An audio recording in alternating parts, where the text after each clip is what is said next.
The wind did not just blow in the high Rockies during the late autumn of 1878. It hunted. It moved through the granite passes with a sound like tearing metal, searching for cracks in the chinking of log cabins, seeking out the warmth of living things to snuff them out. Silas Crow sat inside his rough-hewn shelter, a structure that clung to the side of the mountain just above the timberline like a barnacle on the hull of a ship. He was a man composed of hard angles and scar tissue, nearly 60 years of age, though the weather in the high country had carved lines into his face that made him look older. His hair was the color of iron filings, long and tied back with a strip of leather, and his beard grew thick to protect his throat from the chill. He sat at a small table he had built himself 20 years ago, cleaning a rifle that was already clean. It was a ritual, a way to keep his hands moving when the silence became too loud. The fire in the cast-iron stove popped, spitting a spark against the grate, but it did little to chase the damp cold from the corners of the room. Silas laid the rifle down and rubbed his left knee. The joint was a knot of old pain, a souvenir from a fall down a scree slope when he was a younger, more foolish man. His hip ached in sympathy. He could predict the weather by the torture in his bones, and today his bones were screaming. A storm was coming, not a dusting, but a burying. He looked around the cabin. It was sparse, defined by utility. A bunk against the wall piled with buffalo robes and wool blankets, a shelf of tin goods, their labels fading, a locked tin box beneath his bed that held papers he never read and a daguerreotype he never looked at. He lived alone because he had chosen isolation, or perhaps because isolation had chosen him after the incident at Dead Horse Creek years ago.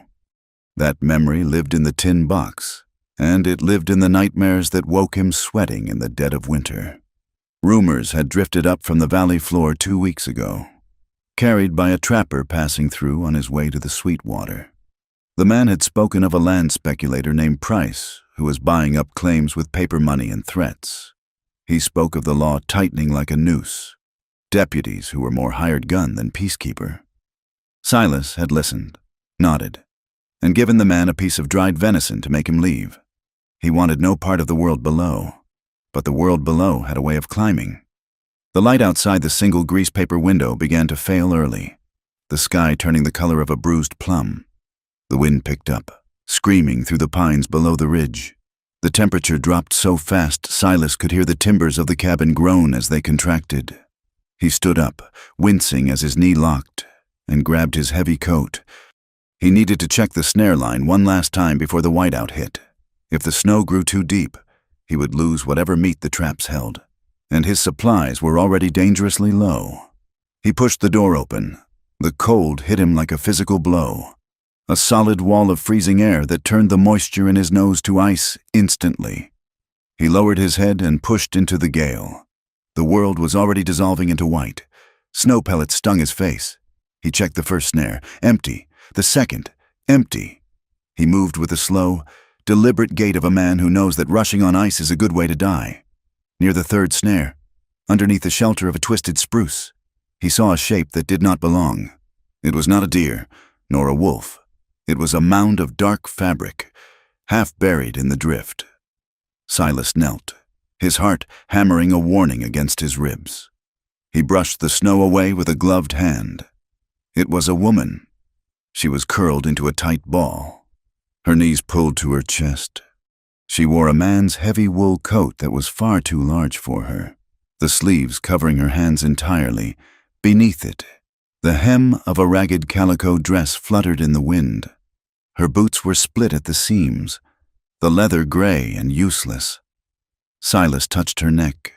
There was a pulse, faint and thready, like a moth trapped under glass.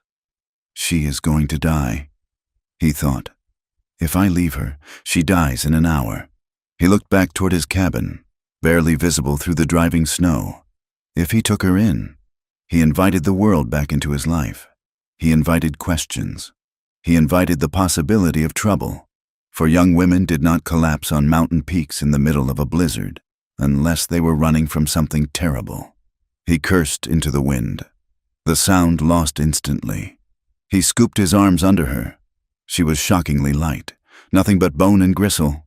Her head lolled against his shoulder, her skin the color of blue milk. He turned and marched back toward the cabin, his bad leg protesting every step, dragging his feet through the rising drifts. Inside, he kicked the door shut and bolted it against the wind.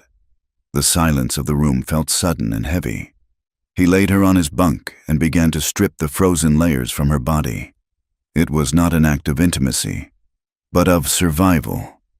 He removed the sodden coat, the wet boots, the stockings that were more holes than wool.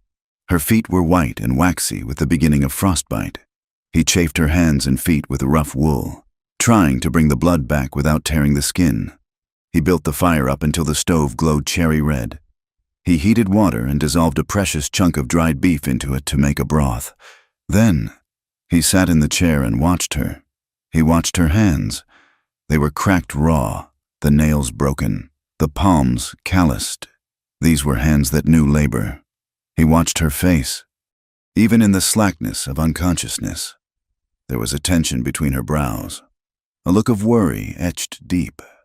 She looked to be 23 or 24 years of age, old enough to know the cruelty of the world, young enough to still be broken by it. She stirred an hour later. Her eyes snapped open, wide and panicked. She did not wake slowly. She woke like an animal trapped in a corner. She scrambled backward, pressing herself against the log wall, her breath coming in sharp gasps. "Peace," Silas said, his voice rusty from disuse. "You are safe." She looked at him, her eyes darting to the door, then to the rifle on the table, then back to his face. She was shivering violently, her teeth chattering. "Drink this," Silas said, holding out the tin cup of broth. She stared at the cup. She did not reach for it. Her eyes were dark, intelligent, and filled with a profound lack of trust. "I am not going to hurt you," Silas said. "If I wanted you dead, I would have left you in the snow." The logic seemed to reach her. She reached out a trembling hand and took the cup.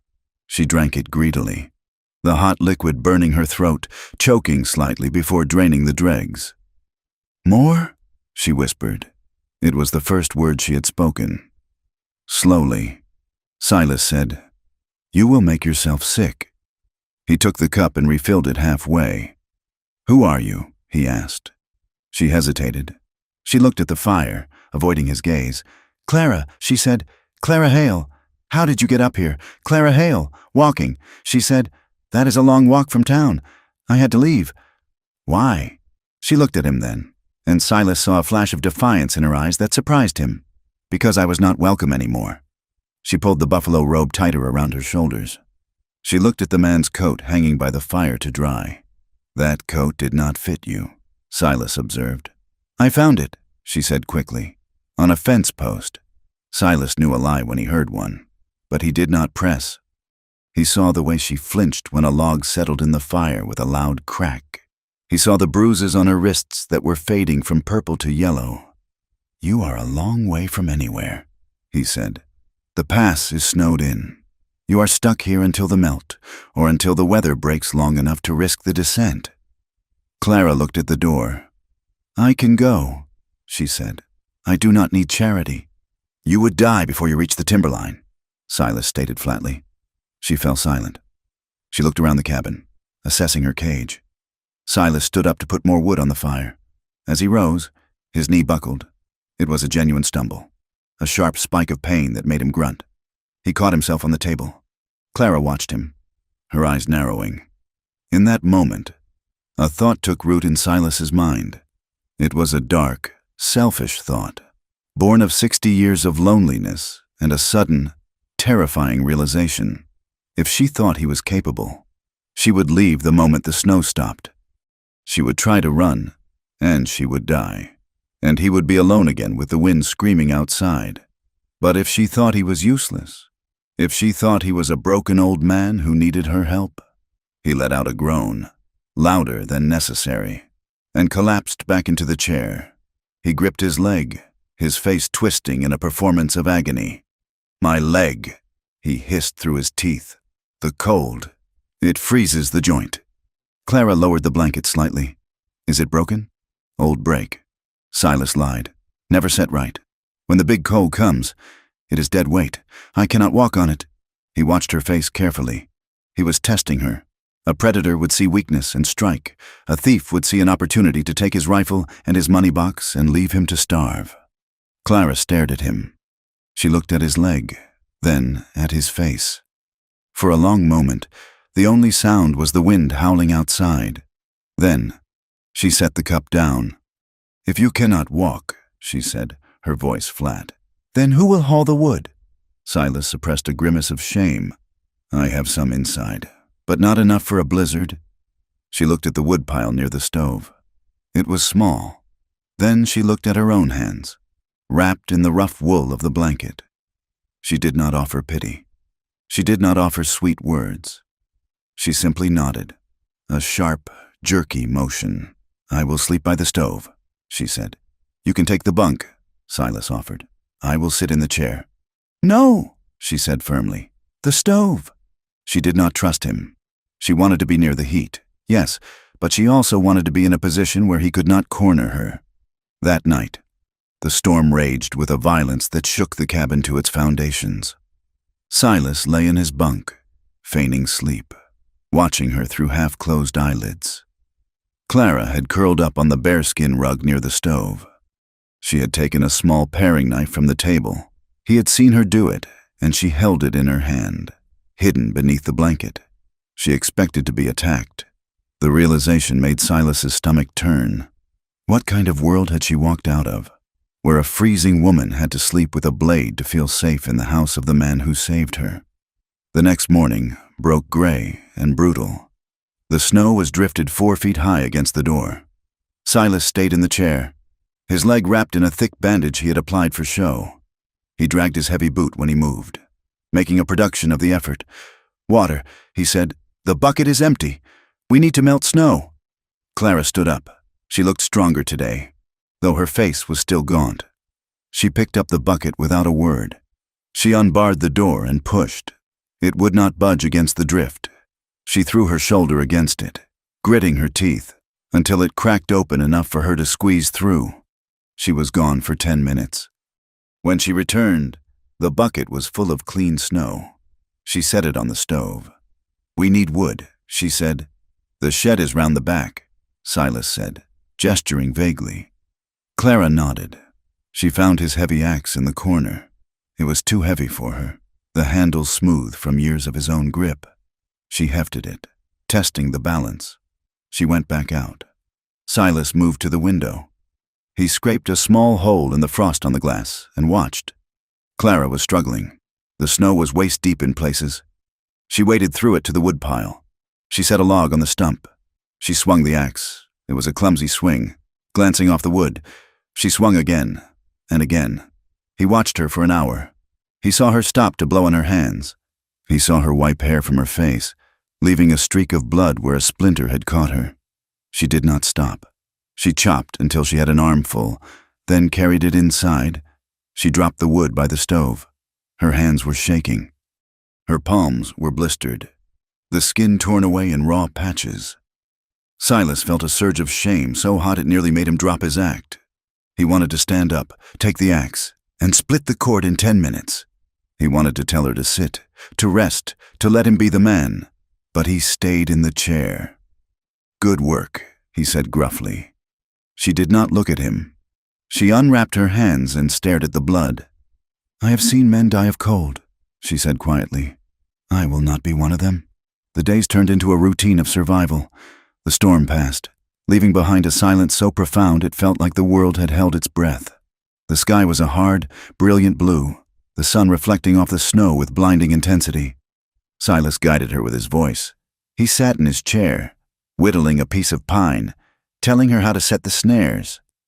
"Not there," he said, pointing to a diagram he had drawn on the table with charcoal. "The rabbit runs near the brush. You must set the loop at head height." "I understand," Clara said. She went out on his snowshoes, oversized webs of rawhide and ash wood that made her look like a child playing dress-up. She walked the snare line. She checked the traps. She brought back 2 snowshoe hairs, frozen stiff. She learned to skin them, though her face went pale at the smell of the blood. Silas instructed her on how to save the pelt, how to gut the animal without piercing the entrails. "You have a steady hand," Silas observed one evening as she sliced the meat for a stew. "I was a seamstress," she said once. "What happened?" "My eyes were too good," she said bitterly. "They wanted me to see things I should not have seen." She did not elaborate, and Silas did not ask. But the pieces of her story began to drift out, sharp and jagged like broken glass. She spoke of a town called Silver Creek, 2 days' ride to the south. She spoke of a pastor who preached forgiveness on Sunday and turned his head when the town drunkards threw stones at stray dogs on Monday. She spoke of the respected man who had offered her work and how the town's women had turned their backs on her when his wife found out about the attention he paid her. "They called me trash," Clara said, stirring the stew. "The women in the mercantile. They pulled their skirts aside when I walked past, as if misfortune was a disease they could catch. People are small," Silas said. "The mountains are big. That is why I'm here." "You are here because you are crippled," Clara said, looking at his leg. Silas looked away. "Yes," he said, "that too." The lie was becoming a living thing in the cabin. It sat between them at dinner. It watched him when he dragged his leg across the floor. He hated himself for it. He saw the exhaustion in her shoulders, the way she rubbed her lower back after hauling water. He was a strong man, capable of bearing these burdens, and he was forcing her to carry them because he was a coward who feared solitude. But there was something else, too. He found himself watching her when she wasn't looking. He admired the line of her jaw, the stubborn set of her mouth. When the firelight caught her hair, it shone like burnished copper. He felt a stirring in his chest that he had not felt in decades. It was a dangerous feeling. It was desire, yes, but it was also a profound, aching tenderness. He wanted to protect her, and the only way he knew how to keep her safe was to keep her here. Clara, too, seemed to be changing. The haunted look in her eyes was receding, replaced by a quiet competence. She began to move around the cabin with ownership. She organized the tin cans. She swept the floor with a broom made of twigs. One evening, after a particularly hard day of hauling wood, Silas sat rubbing his knee. The ache was real enough, even if the disability was not. Clara watched him. "Does it hurt bad tonight?" she asked. "The cold gets in," Silas grunted. "Let me look at it," she said. "No," Silas said quickly. "It is fine. Don't be a fool." Silas Crow. "If it swells, the boot won't fit." She knelt before him. Silas froze. She reached out and began to unlace his boot. Her hands were rough now, calloused from the axe, but her touch was incredibly gentle. She pulled the boot off. She unwound the rags he had wrapped around his calf. The cabin was warm. The smell of pine resin and wood smoke hung in the air. Clara's head was bent over his leg. Silas could see the nape of her neck, the pale skin vulnerable and soft. She began to massage the muscle around the knee. Her fingers were strong. She rubbed the liniment he kept in a jar into his skin. The heat of her hands seemed to burn right through him. Silas stopped breathing. He stared at the top of her head. He wanted to reach out and touch her hair. He wanted to pull her up and hold her. The desire was sudden and overwhelming, a physical pain in his chest. Clara slowed her movements. She did not look up, but her hands lingered on his skin. She stopped massaging and just held his leg, her thumb tracing the line of his shin bone. The silence stretched, thick and heavy. Silas felt a flush of shame rise up his neck. He was an old man. She was a girl who had been used and discarded by men. She was bandaging him because she was kind, because she was grateful for the food, not because she wanted him. He was disgusting for even thinking it. He jerked his leg back, startling her. "That is enough," he said, his voice harsh. Clara pulled her hands back as if she had been burned. She looked up at him, her eyes wide. She saw the flush on his face, the way he refused to meet her gaze.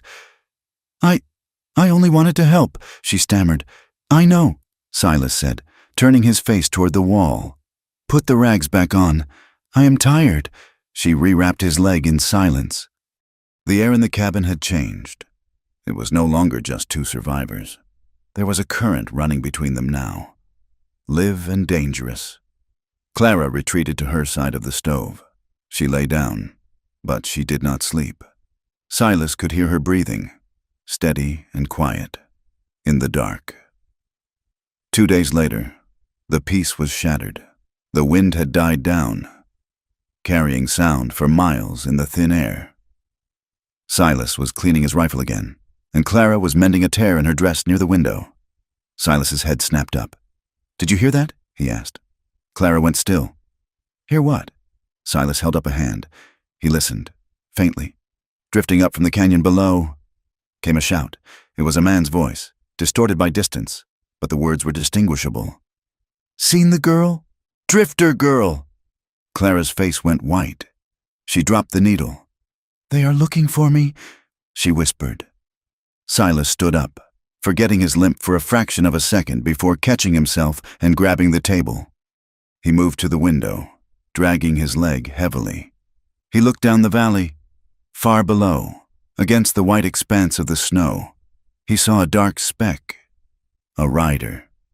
"They are coming up the trace," Silas said. Clara stood up. She looked around the cabin frantically. "I have to go. I have to run. You cannot run," Silas said. "The snow is too deep. They are on horseback. They will run you down in a mile. Then hide me," she pleaded. "Please." Silas looked at her. He saw the terror in her eyes. This was not just fear of the law.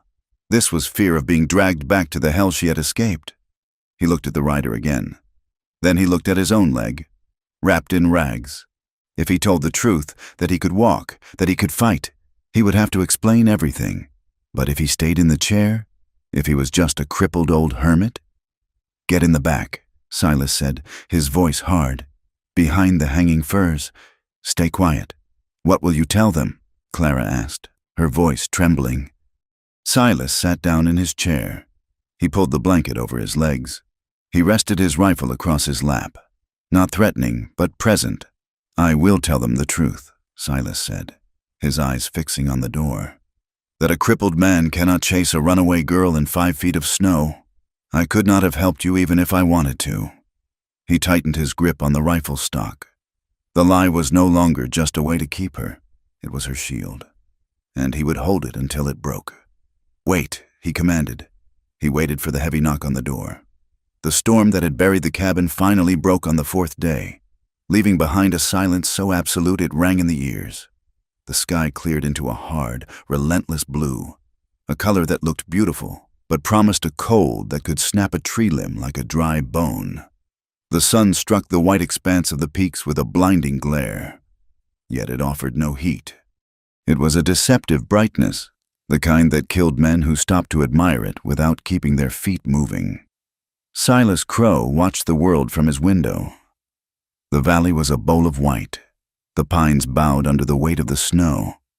He turned from the glass and limped heavily toward the stove, leaning his weight on a crutch he had fashioned from a curing yew branch. He dragged his right boot across the floorboards with a scraping sound that had become the metronome of their days. Clara stood by the door, wrapping a wool scarf around her face. She looked at him, her eyes tracing the line of his leg. "I am going to check the snares," she said. "The snow is crusted over," Silas warned, shifting his weight to his good hip. "It will bear your weight if you move flat. But if you break through, you will be in up to your waist." "I know," she said. "I watched the birds. They are walking on top of it today." Silas grunted, hiding his surprise. She was learning. In the week since she had arrived, Clara Hale had ceased to be the trembling creature he had pulled from the drift. She had become something harder, sharper. "I built a sled," she added, almost apologetically, "to haul the wood. Since you cannot—" She opened the door and slipped out. Silas waited a moment, then moved to the window. He watched as she dragged a contraption made of barrel staves and rawhide thongs around the corner of the cabin. It was ugly, knotted together with desperation, but it held the wood. She pulled it with a rope slung across her chest, leaning forward like a draft horse, her breath puffing in white clouds. He watched her struggle, his hands gripping the windowsill until his knuckles turned white. His leg throbbed. an echo of the old injury. But he knew he could walk. He could march out there, take the rope from her small hands, and haul the wood in 5 minutes. But he did not. He told himself it was caution. If he healed too fast, she would leave.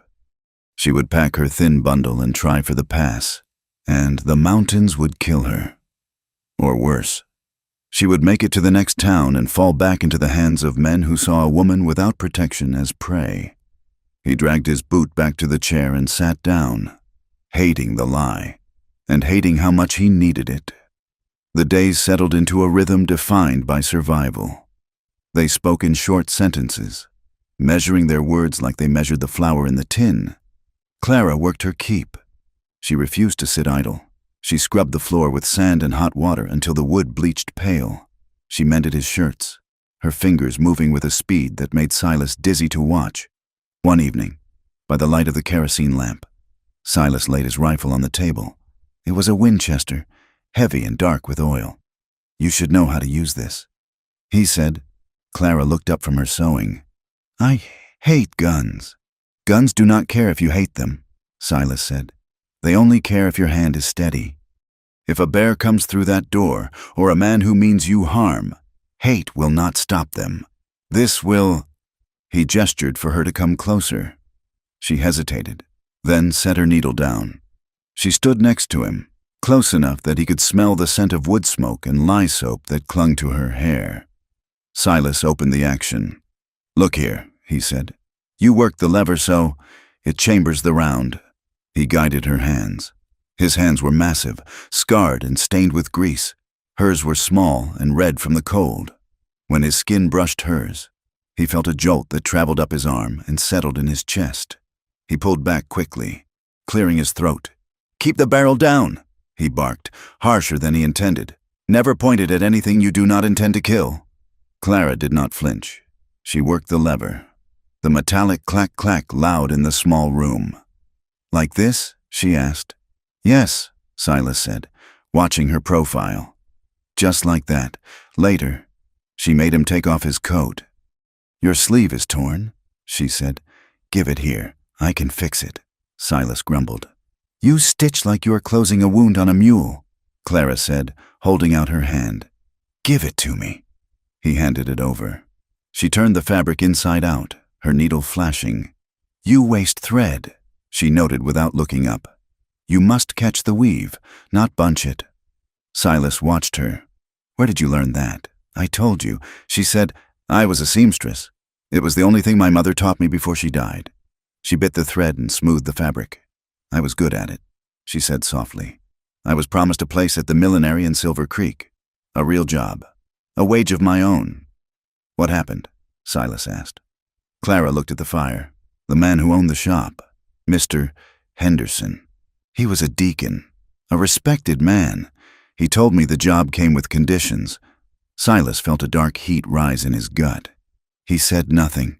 "I needed the work," Clara said, her voice devoid of emotion.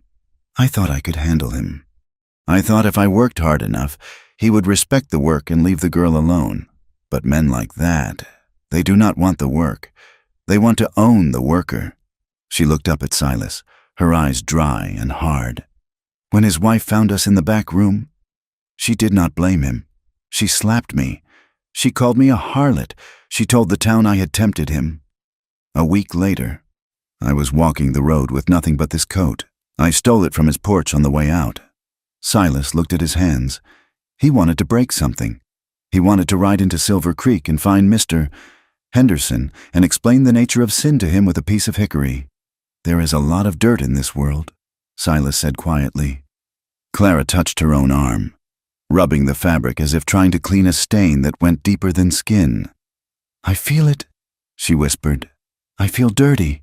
No matter how much water I heat, I cannot wash it off." Silas leaned forward. He looked her in the eye. "You are not dirty, Clara. You are alive." "Those are different things." He paused, the shadow of his own past darkening his face. "I killed a man once," he said. "It was 20 years ago, in a place called Dead Horse Creek." Clara went still. "Why?" "He was going to kill my brother. Silas said, so I put a knife in his ribs. It was necessary. But the blood, it does not wash off either. I see his face when the fire burns low. I scan the tree line every morning because I still expect his kin to come for the debt. He looked at the rifle on the table. We are both damaged. Clara Hale, but we are still here. The cold deepened in the third week. The mercury in the thermometer outside the door vanished into the bulb. The wind died, but the air itself seemed to freeze into a solid block. Inside the cabin, the stove fought a losing battle.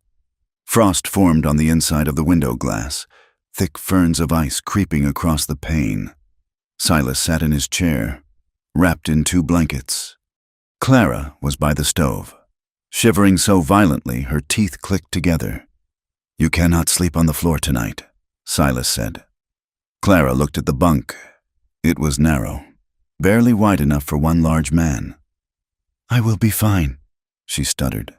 You will freeze, Silas said, and I will not have a corpse to explain come spring. Bring your blankets. She hesitated, looking at the bed like it was a trap. But the cold was a more immediate threat. She gathered her buffalo robe and walked to the bunk. Silas moved to the wall, pressing himself against the rough logs to make space. Clara climbed in, keeping her back to him. They lay there in the dark, stiff and awkward, separated by inches of air that felt like miles. Silas listened to her breathing. It was shallow and fast. He could feel the tremors running through the mattress. She was shaking apart. Clara, he said into the dark. She did not answer. Silas turned. He reached out an arm and draped it over her, pulling her back against his chest. She went rigid. He could feel her muscles lock, the instinct to fight rising. Quiet, Silas whispered. It is just warmth, nothing else. He did not move his hand. He simply held her, his heavy coat acting as a radiator, sharing the heat of his body. Slowly, very slowly. The tension began to drain out of her. Her breathing slowed. The shivering subsided. She shifted, settling back against him. Her head rested near his shoulder. Silas lay staring at the ceiling, his heart hammering a slow, heavy rhythm against his ribs. He was terrified. He was terrified of the softness of her, terrified of the smell of her, terrified of the fact that for the first time in 20 years, he was not alone in the dark. His hand rested on her arm. He moved his thumb, just a fraction, brushing the wool of her sleeve. Clara turned in the circle of his arm. She faced him now, her face a pale blur in the darkness. Silas, she whispered. He did not move. He was afraid to breathe. She reached out and touched his face.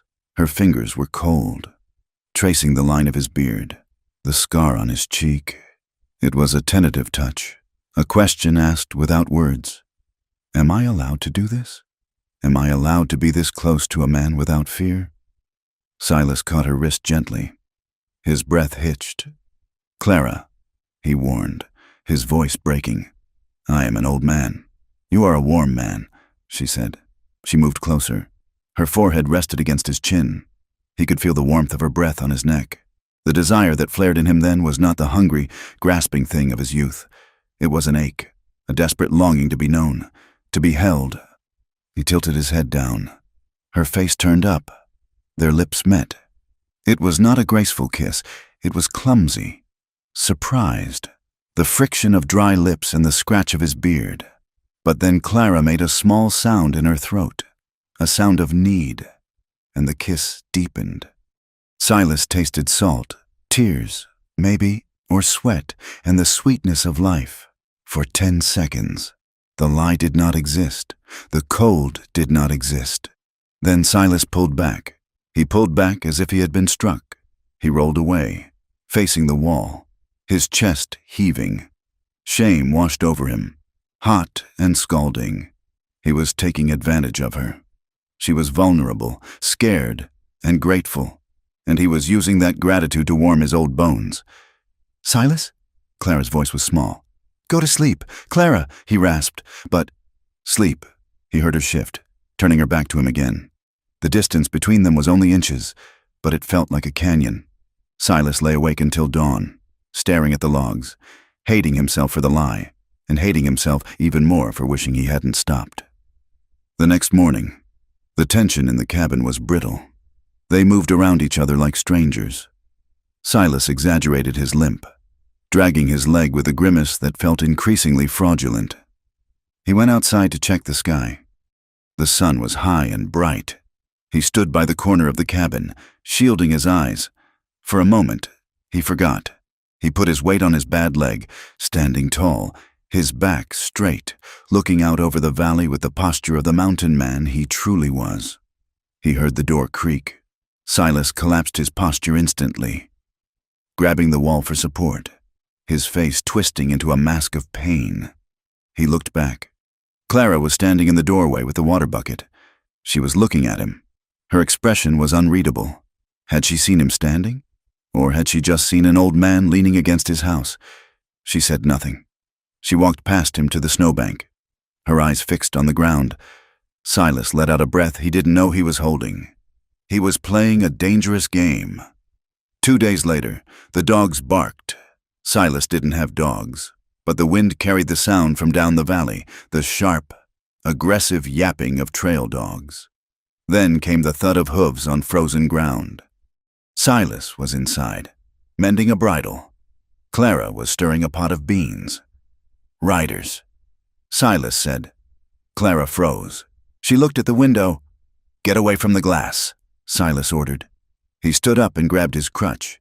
He moved to the chair by the fire and sat down, arranging his leg so it stuck out stiffly. Wrapped in the dirty bandages, he messed his hair, trying to look more addled, more pathetic. "Who is it?" Clara whispered. "I do not know," Silas said. "But if they ask, you are not a runaway. You are my housekeeper. You are here for the wage. Do not let them see fear. Men like this smell fear like wolves smell blood." The hoofbeats stopped outside. A heavy fist pounded on the door. Silas nodded to Clara. She took a deep breath. She smoothed her dress. She walked to the door and pulled the bolt.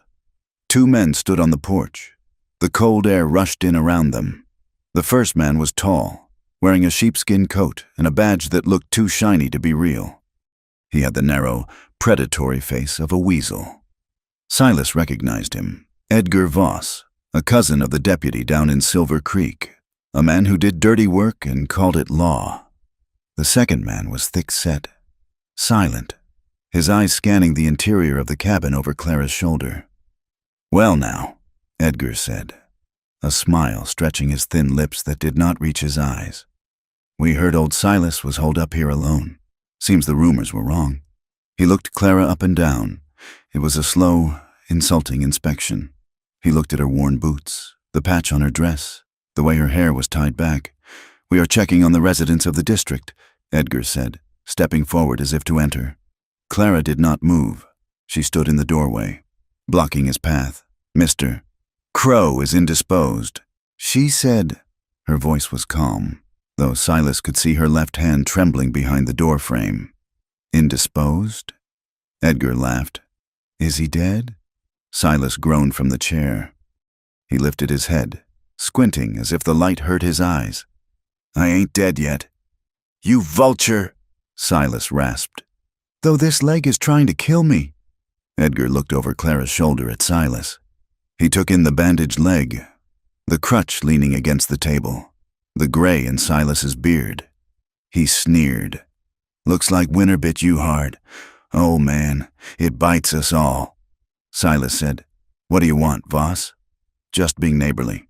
Edgar said, "We heard there was a drifter girl loose in the high country. A thief, ran off from a good situation in town." He looked back at Clara. "You wouldn't know anything about that, would you, miss?" Clara met his gaze. She did not look down. "I'm employed by Mr. Crow," she said clearly. "I cook and I clean. I am working for my keep until the thaw." Edgar raised an eyebrow. "Employed?" He looked at the squalor of the cabin. "Can't imagine the pay is much." "It is honest work," Clara said, "which is more than I can say for riding 20 miles to harass a cripple and his cook." Edgar's smile vanished. His eyes hardened. "You have a sharp tongue. Girl, sharp tongues get cut in this territory." He leaned in close to her face. "Mr. Amon Price is buying up claims in this valley. Edgar said, his voice dropping to a low threat. He pays cash. Good money for old burnouts like this one. But he don't like complications. And a stray woman with a bad reputation? That's a complication. He looked past her at Silas. Price will be making an offer on this land. Silas, you'd be smart to take it. A man with one leg can't work a claim, and he can't protect assets. Edgar let his eyes linger on Clara one last time. We'll be back, he said. He turned and walked to his horse. The silent man followed. They mounted up and rode out, the sound of their horses fading slowly into the timber. Clara closed the door. She leaned her forehead against the wood. Her legs gave out, and she slid down to the floor, wrapping her arms around her knees. Silas sat in his chair, gripping the armrests. He felt a rage so pure it tasted like copper in his mouth. He could have dropped both of them before they cleared leather. He could have put a bullet in Edgar Voss's leg and dragged him down the mountain. But he had sat there. He had sat there and played the cripple while they threatened her. Clara stood up. She walked to the corner where her bundle lay. She began to pack. "What are you doing?" Silas asked. "I have to go," she said. Her voice was shaking. "They know I am here. They called me a complication. They will come back. Silas, and next time they won't just talk. You cannot go," Silas said. "I cannot stay," Clara cried, turning to face him. She was crying now. Tears of frustration and fear. "Do you not see? I am the leverage. They will use me to get to you. They will hurt you to get to me. I bring trouble wherever I go." She shoved her spare dress into the sack. "I will take the sled," she said. "I will try for the mining camp over the ridge." Silas watched her. He saw the terror in her movements. She was leaving to save him. She was willing to walk into the freezing death of the high passes so that an old man wouldn't lose his land. Silas looked at his leg. The bandage felt heavy, suffocating. If he told her the truth now, that he could walk, that he could fight, that he was the most dangerous thing on this mountain, she might stay. But if he told her the truth, he would have to admit that he had watched her slave over the woodpile for weeks. He would have to admit that he had let her empty his chamber pot and bandage a healthy limb. He would have to admit that he was a liar who had manipulated her because he was lonely. She would hate him. She would leave anyway. Not out of fear, but out of disgust. He stayed in the chair. Clara tied the bundle. She put on her coat. She walked to the door and looked back at him. "Thank you," she said softly, "for the fire." She opened the door.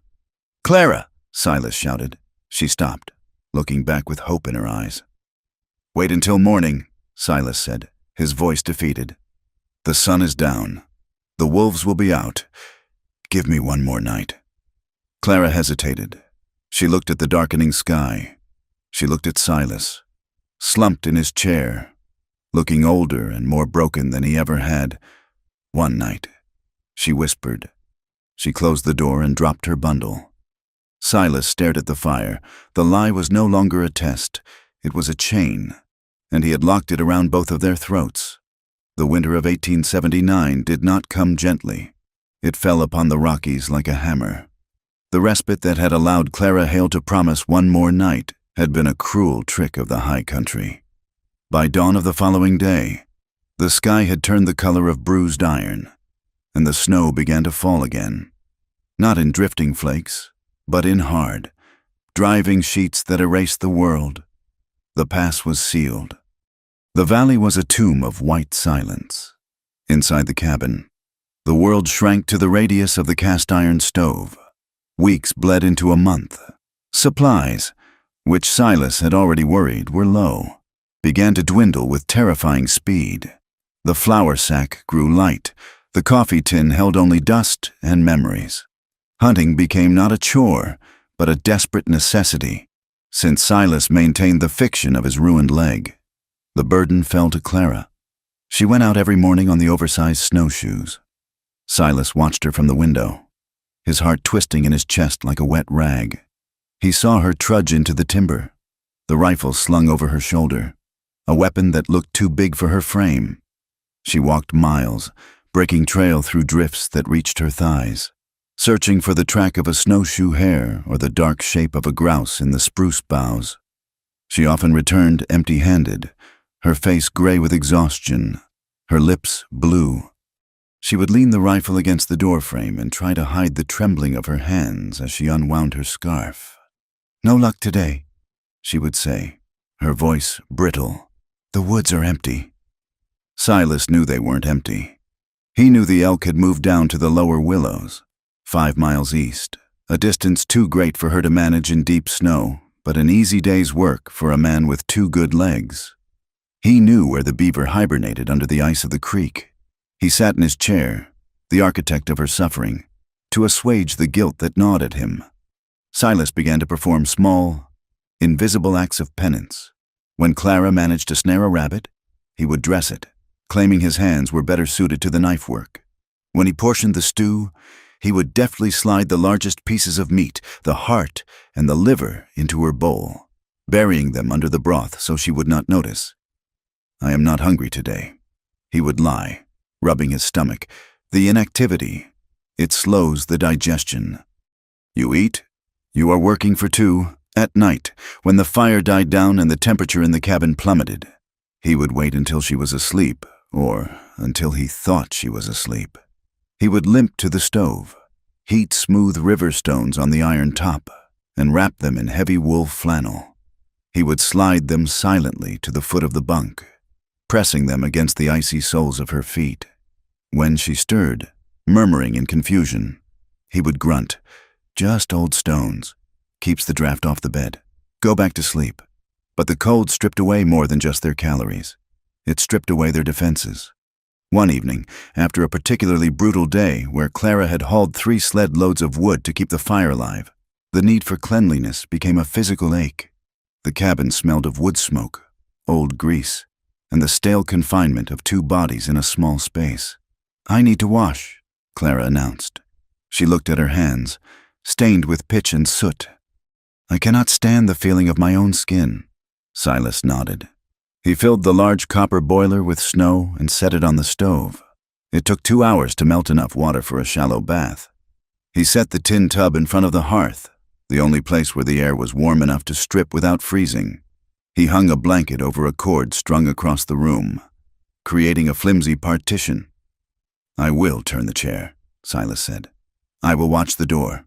He sat with his back to the blanket, staring at the rough grain of the wood in the door, listening to the sounds of the water. He heard the splash as she stepped in. He heard the sigh of relief, a sound so intimate it made the hair on his arms stand up. The silence stretched. "Silas!" Clara's voice came from behind the blanket. It was soft, wavering.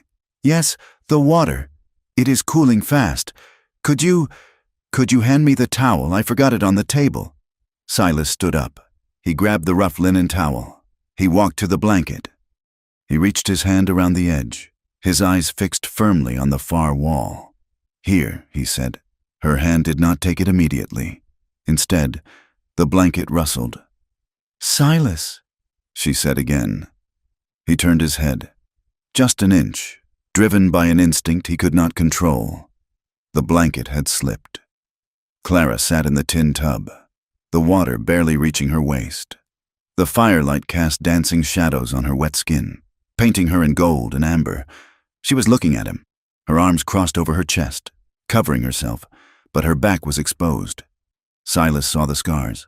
They were old, thin white lines crisscrossing her shoulder blades, marks of a belt or a switch, the map of a childhood or a marriage he knew nothing about. He felt a physical blow to his solar plexus. The rage that surged through him was blinding. Who had done this? A father? The respected man in town? Clara saw his eyes on her scars. She did not cover them. She lowered her arms slightly, turning to face him fully. Her expression was not one of shame, but of challenge. "Do not look away," she whispered. Silas swallowed hard. "Clara, you look at me like I am made of glass," she said, water dripping from her hair. "Like if you touch me, I will shatter. I am not glass. Silas, I am gristle and bone. I survived the snow. I survived the town." She stood up, the water sluicing off her body. She made no move to grab the towel. She stood before him, naked and shivering, demanding to be seen not as a victim, But as a woman, Silas dropped the towel. He stepped past the blanket. He reached out, his hand trembling, and touched the scar on her shoulder.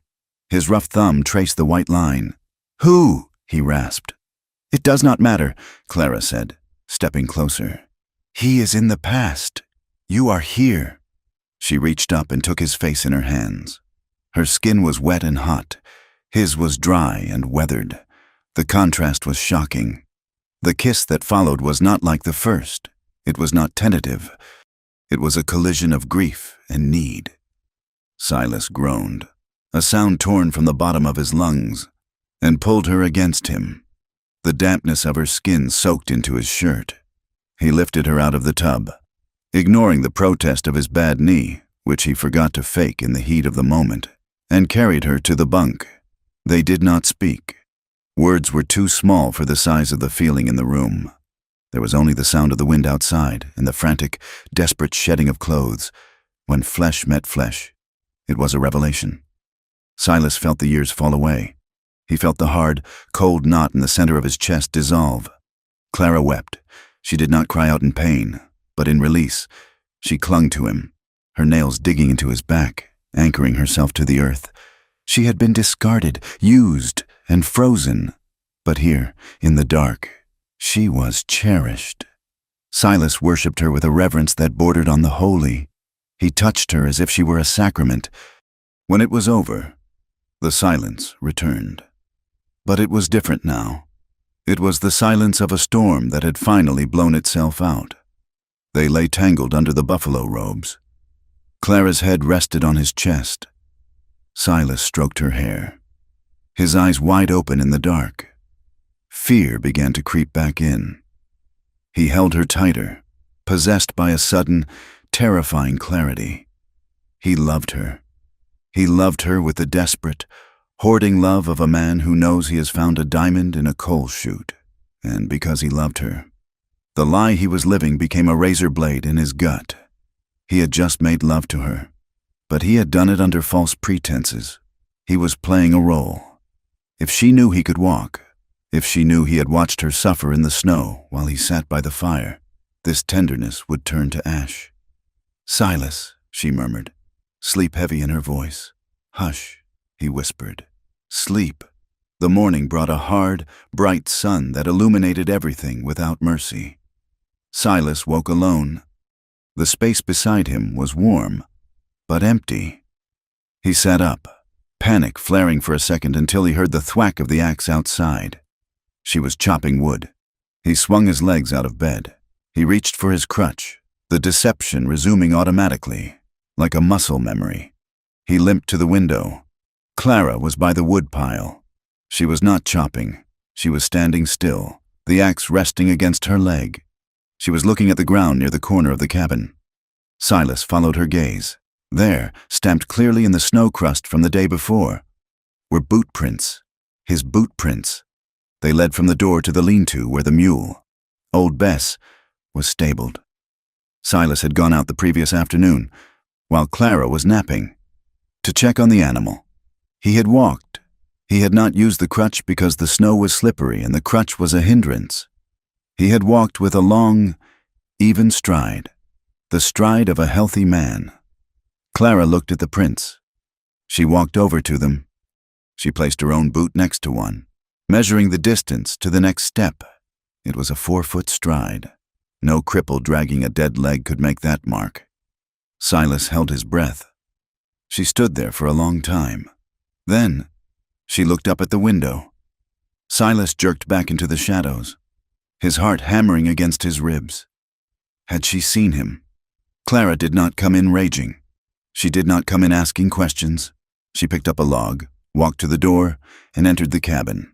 She dumped the wood by the stove. She dusted her hands. "The coffee is ready," she said. Her voice was flat. Her eyes did not meet his. Silas took the cup she offered. "Thank you," he said. He waited for the accusation. It did not come. She moved about the cabin, sweeping the floor, folding the blankets. But the warmth from the night before was gone. She had built a wall, brick by brick, in the span of 10 minutes. She knows, Silas thought, or she suspects. and she is waiting to see if I will tell her." He opened his mouth to speak, to confess, to say I was afraid you would leave me. But before the words could form, the dogs began to bark again. This time, it was not just a courtesy call. Silas saw them through the window. 3 men. Deputy Harlan Voss was back, looking heavier in his winter coat. Beside him was the silent thug from before, and a third man, a clerk, judging by the bowler hat and the leather satchel he clutched to his chest. They did not knock. Voss kicked the door with his heavy boot. "Open up, Crow!" Silas sat in his chair, gripping the armrests. Clara stood by the stove, her face pale but composed. The door swung open. The 3 men crowded into the small room, sucking the heat out and replacing it with the smell of wet wool and aggression. "You are persistent," Silas said, keeping his voice steady. "We have business," Voss said. "Official business." He nodded to the clerk. The man in the bowler hat opened his satchel and pulled out a sheaf of papers. He looked nervous, his eyes darting to the rifle on the wall. "Mr. Crow," the clerk squeaked. "We have been reviewing the county surveys. It appears there is a discrepancy with your claim."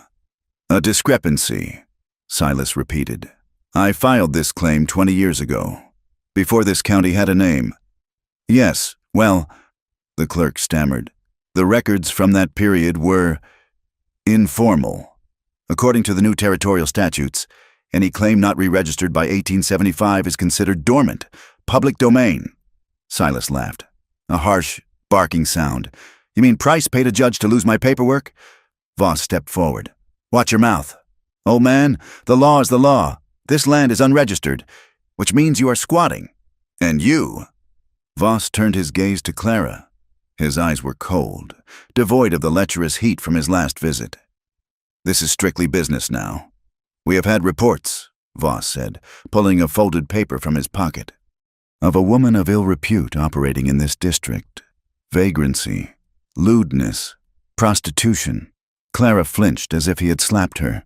"I am a housekeeper," she said, her voice shaking with indignation. "Without a residence?" Voss countered. "Without a husband? Living in a one-room shack with a man who isn't kin, in the eyes of the law. That is a brothel, Missy." He tapped the paper against his palm. "I have a warrant here. I can drag you down to the jail in Silver Creek right now. And let me tell you, the cells are cold this time of year, and the guards, they get lonely." Silas's hands clenched into fists. He felt the muscles in his legs coil. He wanted to launch himself out of the chair and drive his thumbs into Voss's throat. But if he stood, he proved he was a liar. He proved he was the violent man they claimed he was, and they would shoot him. They would shoot him in self-defense, and Clara would be left alone with them. Clara stepped forward. She placed herself between Silas and the men. "Stop," she said. She took a breath, composing herself.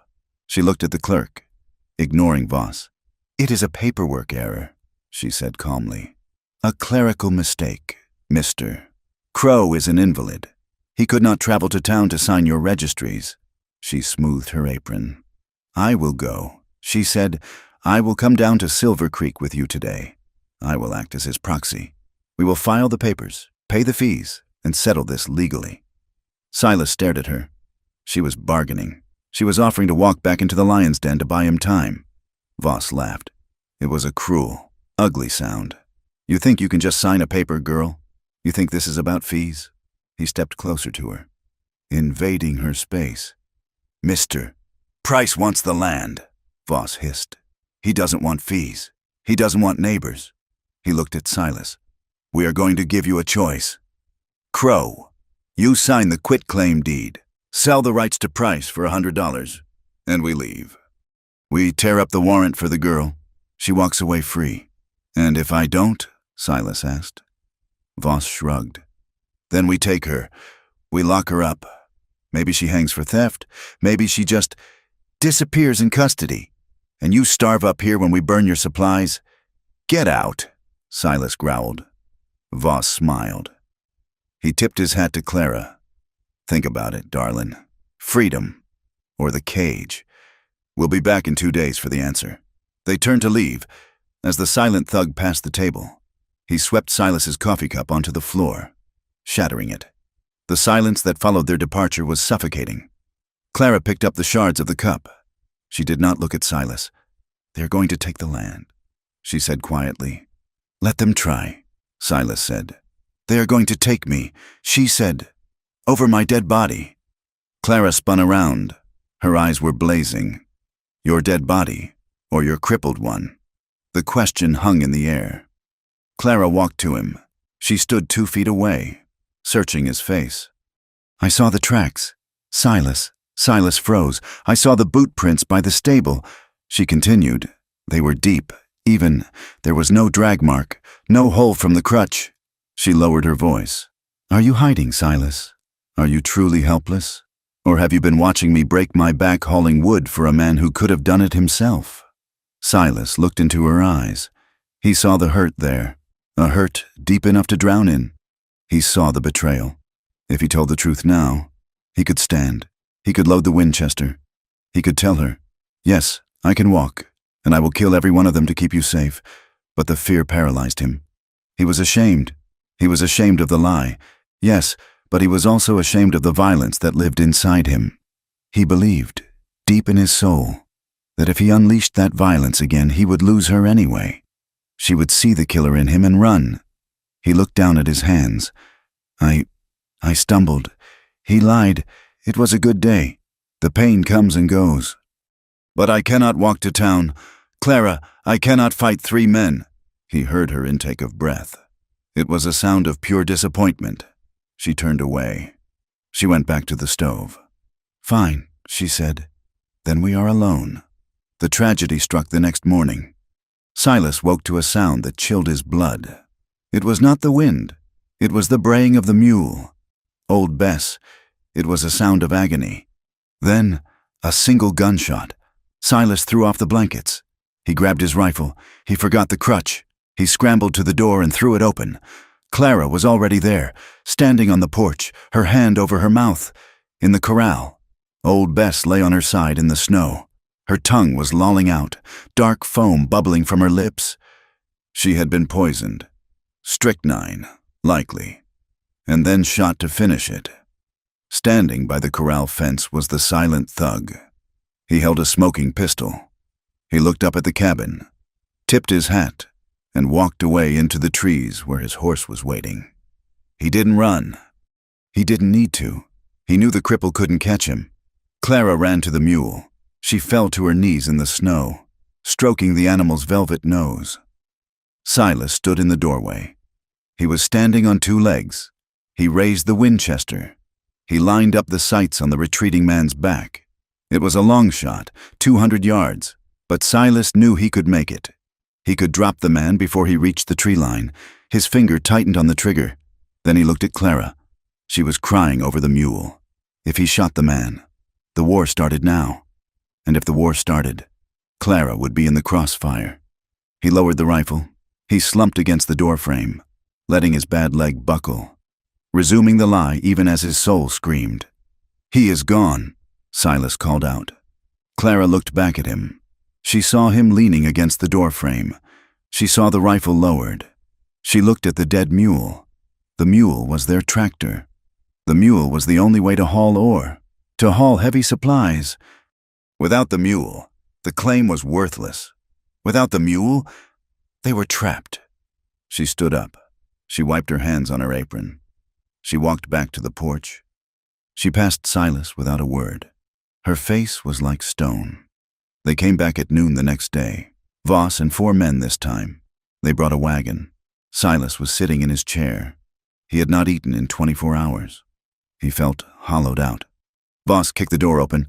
"Time's up. Crow, did you sign the deed?" Silas looked at the paper on the table. He had not signed it. "No," Silas said. Voss sighed. He looked disappointed, but his eyes were gleaming with anticipation. "Have it your way, boys." 2 of the deputies grabbed Clara. She did not scream. She did not fight. She had expected this. "Clara!" Silas roared.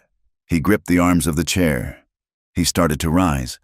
"Sit down! Oh, man!" Voss shouted, leveling a revolver at Silas's chest. or I will put a hole in you right here." Silas froze. The barrel of the Colt .45 looked like a cannon. Clara looked at him. Her eyes were filled with tears, but she held her chin high. "Do not, Silas," she said softly. "Do not get yourself killed." They dragged her out. Silas watched through the open door. He saw them hoist her into the back of the wagon. He saw them tie her hands. He sat there, a healthy man, a dangerous man, a man who loved her more than his own life. And he sat there. The lie held him down heavier than any chains. He had pretended to be helpless for so long that when the moment came to be strong, he was paralyzed by his own deception. The wagon rattled away. Voss rode behind it, looking back once to laugh. Silas Crow sat in the silence of the empty cabin. The fire was dying. The door was wide open, letting the winter kill the room. He looked at his legs. He let out a scream that tore his throat raw, a sound of pure, unadulterated self-hatred. He grabbed the table and flipped it. The tin cup flew. The papers scattered. He stood up. He stood up straight. He walked to the door, his stride long and angry. He watched the wagon disappear around the bend of the canyon. He was not a cripple. He was a fool. And now, he was a man with nothing left to lose. February in the high Rockies is a liar. The sun comes out warm enough to melt the top layer of snow, turning the trails into slick, black mud. But the nights remain cold enough to freeze a man's blood in his veins. The mountains groan under the shift of weight, the ice cracking like pistol shots, and the threat of avalanche hangs over every ridge like a suspended blade. Clara Hale sat in the back of the wagon, her hands bound with rough hemp rope. The ride down from the high valley had been a brutal descent through this treacherous landscape. The wagon lurched over ruts of frozen mud, jarring her teeth, but she refused to make a sound. She sat with her back straight, her eyes fixed on the horizon, ignoring the two deputies who rode on either side of the wagon like vultures waiting for a carcass to drop. They reached Silver Creek just as the sun was beginning to dip behind the peaks, casting long, purple shadows across the valley floor. The town was a scar on the land, a collection of false-fronted buildings and muddy streets that smelled of coal smoke, horse manure, and unwashed humanity. As the wagon rattled down Main Street, the activity of the town slowed. Men stepped out of the saloon to watch. Women shopping at the mercantile stopped and whispered behind their hands, pulling their shawls tighter as if Clara's misfortune were contagious. "Look there," a voice drifted from the boardwalk. "Voss brought the stray in." "She's been up with the hermit," another voice answered, low and suggestive. "Living in sin all winter." Clara felt the heat rise in her cheeks, but she did not look down. She remembered these faces. She remembered the baker who had closed his door when she asked for work. She remembered the pastor who had crossed the street to avoid her. She remembered the wife of the respected man, her face twisted in self-righteous fury. She dissociated, pulling her mind back from her skin, retreating into a cold, quiet room inside her head. She noted the details with a detached, clinical precision. The jailhouse was a brick building at the end of the street. There were 3 horses tied at the rail. The deputy, Harlan Voss, looked smug, riding high in the saddle, believing he had conquered a dangerous criminal rather than kidnapped a starving woman. They did not put her in the main cells with the drunks and the brawlers. Voss had other orders. They dragged her to a boarding house near the edge of town, a place known for cheap rooms and questions that were never asked. They shoved her into a room on the 2nd floor. It was small, smelling of damp wool and stale tobacco. There was a single window, barred with iron, looking out over the alley. Voss stood in the doorway, blocking the light. "You sit tight, darlin'," he said. "Mister, Price will be along to discuss the terms of your release." "What terms?" Clara asked, her voice raspy from the cold. Voss grinned. "Simple. Silas signs the deed, and you get a train ticket to anywhere but here. He doesn't sign, and you go to the territorial prison for solicitation and theft." He slammed the door. Clara heard the heavy slide of a bolt, followed by the scrape of a chair being dragged against the wood. A guard, She moved to the window. The glass was cold. She looked down at the muddy alley. She was not crying. She was calculating. She checked the hinges on the window frame. Rusted solid. She checked the bed frame. Iron, loose leg? No. She sat on the edge of the mattress. She closed her eyes and saw Silas. Not the Silas who had stood in the doorway with the rifle, but the Silas who had sat in the chair, defeated, letting them take her. He had let them take her. The thought was a stone in her stomach, but beneath the hurt, there was a nagging question, a splinter in her mind, the boot prints, the stride. Why would a man who could walk let the woman he loved be dragged away? In the high valley, the silence was absolute. Silas Crow sat in the chair where he had spent the winter deceiving the only person who had ever made him feel alive. The fire had burned down to gray ash. The cold was creeping in through the chinking, reclaiming the space. He looked at the crutch leaning against the table, the yew branch, worn smooth by his hand. It was a prop, a piece of theater. He stood up. He did not groan. He did not grab the table. He stood on two strong legs, the muscles stiff from the cold but functional. The ache in his hip was there. It was always there. But it was a dull roar, not a scream. He picked up the crutch. He looked at it for a long moment, hating the weight of it in his hand. Then, with a roar of pure animal rage, he swung it. He smashed it against the stone hearth. The wood shattered, splintering into jagged pieces. He threw the fragments into the dying fire. He watched them catch, the dry wood flaring up, consuming the lie. The shame hit him then. Harder than any physical blow, he had let them take her. He had sat there, paralyzed by a 20-year-old fear of his own nature, terrified that if he showed his strength, he would become the monster people thought he was. But by doing nothing, he had become something worse. He had become a coward. He turned from the fire. He moved with purpose now. He went to the tin box under the bunk. He unlocked it and took out a heavy leather belt, a holster, and a hunting knife with a bone handle. He strapped the gun belt around his waist. It fit perfectly, settling on his hips like an old friend he should have never sent away. He packed a small sack, dried meat, a coil of rope, a box of cartridges. He put on his heavy coat and his hat. He walked to the door and opened it. The wind hit him, but he did not shrink from it. He stepped out onto the porch. He looked at the tracks of the wagon, churned deep into the snow and mud. They had a 6-hour head start, but they were heavy, laden with men who did not know the mountains. They would stick to the road. Silas looked at the ridgeline. The old game trail cut across the face of the peak, a narrow ledge of ice and granite that shaved 10 miles off the journey. It was suicide in the dark. It was madness in the thaw. Silas started walking. He did not limp. The mountain fought him. The snow on the south face had melted during the day and refrozen into a sheet of glass as smooth as a mirror. Silas moved without snowshoes here, using the iron hobnails in his boots to bite into the ice. He moved through the timber like a ghost. The moon rose, painting the world in silver and black. He crossed a scree slope where the rocks shifted under his feet, threatening to slide him 1,000 feet into the canyon below. He felt the burn in his lungs, the sharp bite of the thin air. He welcomed the pain. The pain was penance. He reached the overlook above Silver Creek 3 hours before dawn. The town lay below him, a cluster of yellow lights in the darkness. He could hear the faint sound of a piano from the saloon, the bark of a dog. He descended the final slope, moving through the scrub oak and pine. He did not go to the main road. He circled wide, coming in from the north, moving through the shadows of the livery stables and the warehouses. He found the boarding house. He knew the place. It was run by a widow named Mrs. Gable, who looked the other way for $1.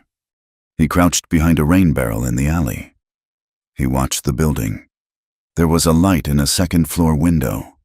A shadow moved across the shade, below the window. At the back door, a man sat on an overturned crate, smoking a cigarette, a guard. Silas moved. He did not pull his gun. A gunshot would bring the whole town. He drew the knife. He picked up a stone and tossed it against the side of the woodshed. 20 feet away. Clack! The guard's head snapped up. He stood, hand resting on his pistol. Who is there? Silence.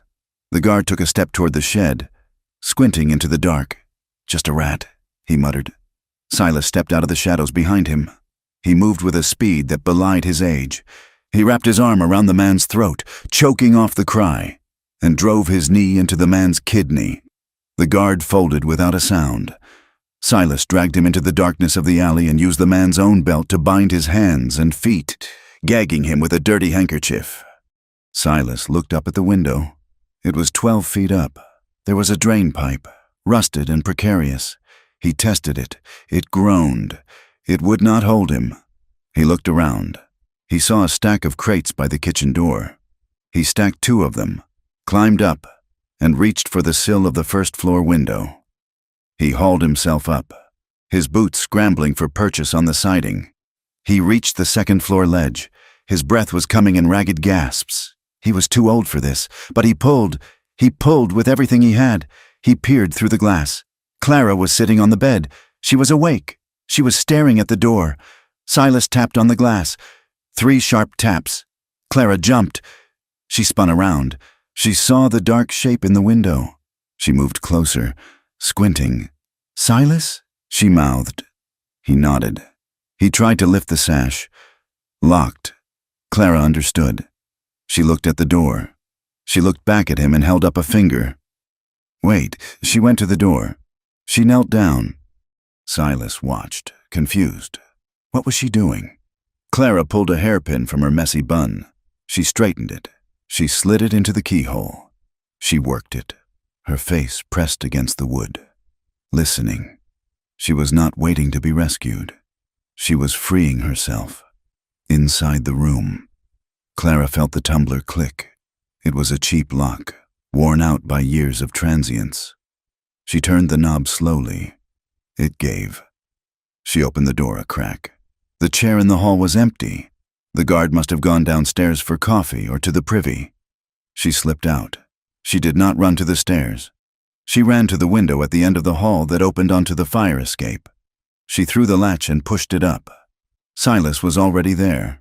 Having shimmied along the ledge, he climbed over the sill, landing on the floorboards with a heavy thud. He stood up, chest heaving, sweat freezing on his forehead. Clara stared at him. She stared at his legs. "You climbed," she whispered. "We have to go," Silas rasped. "Now, He grabbed her hand. They ran down the back stairs. They hit the alley just as the back door opened, and another guard stepped out. "Hey!" the man shouted. Silas didn't hesitate.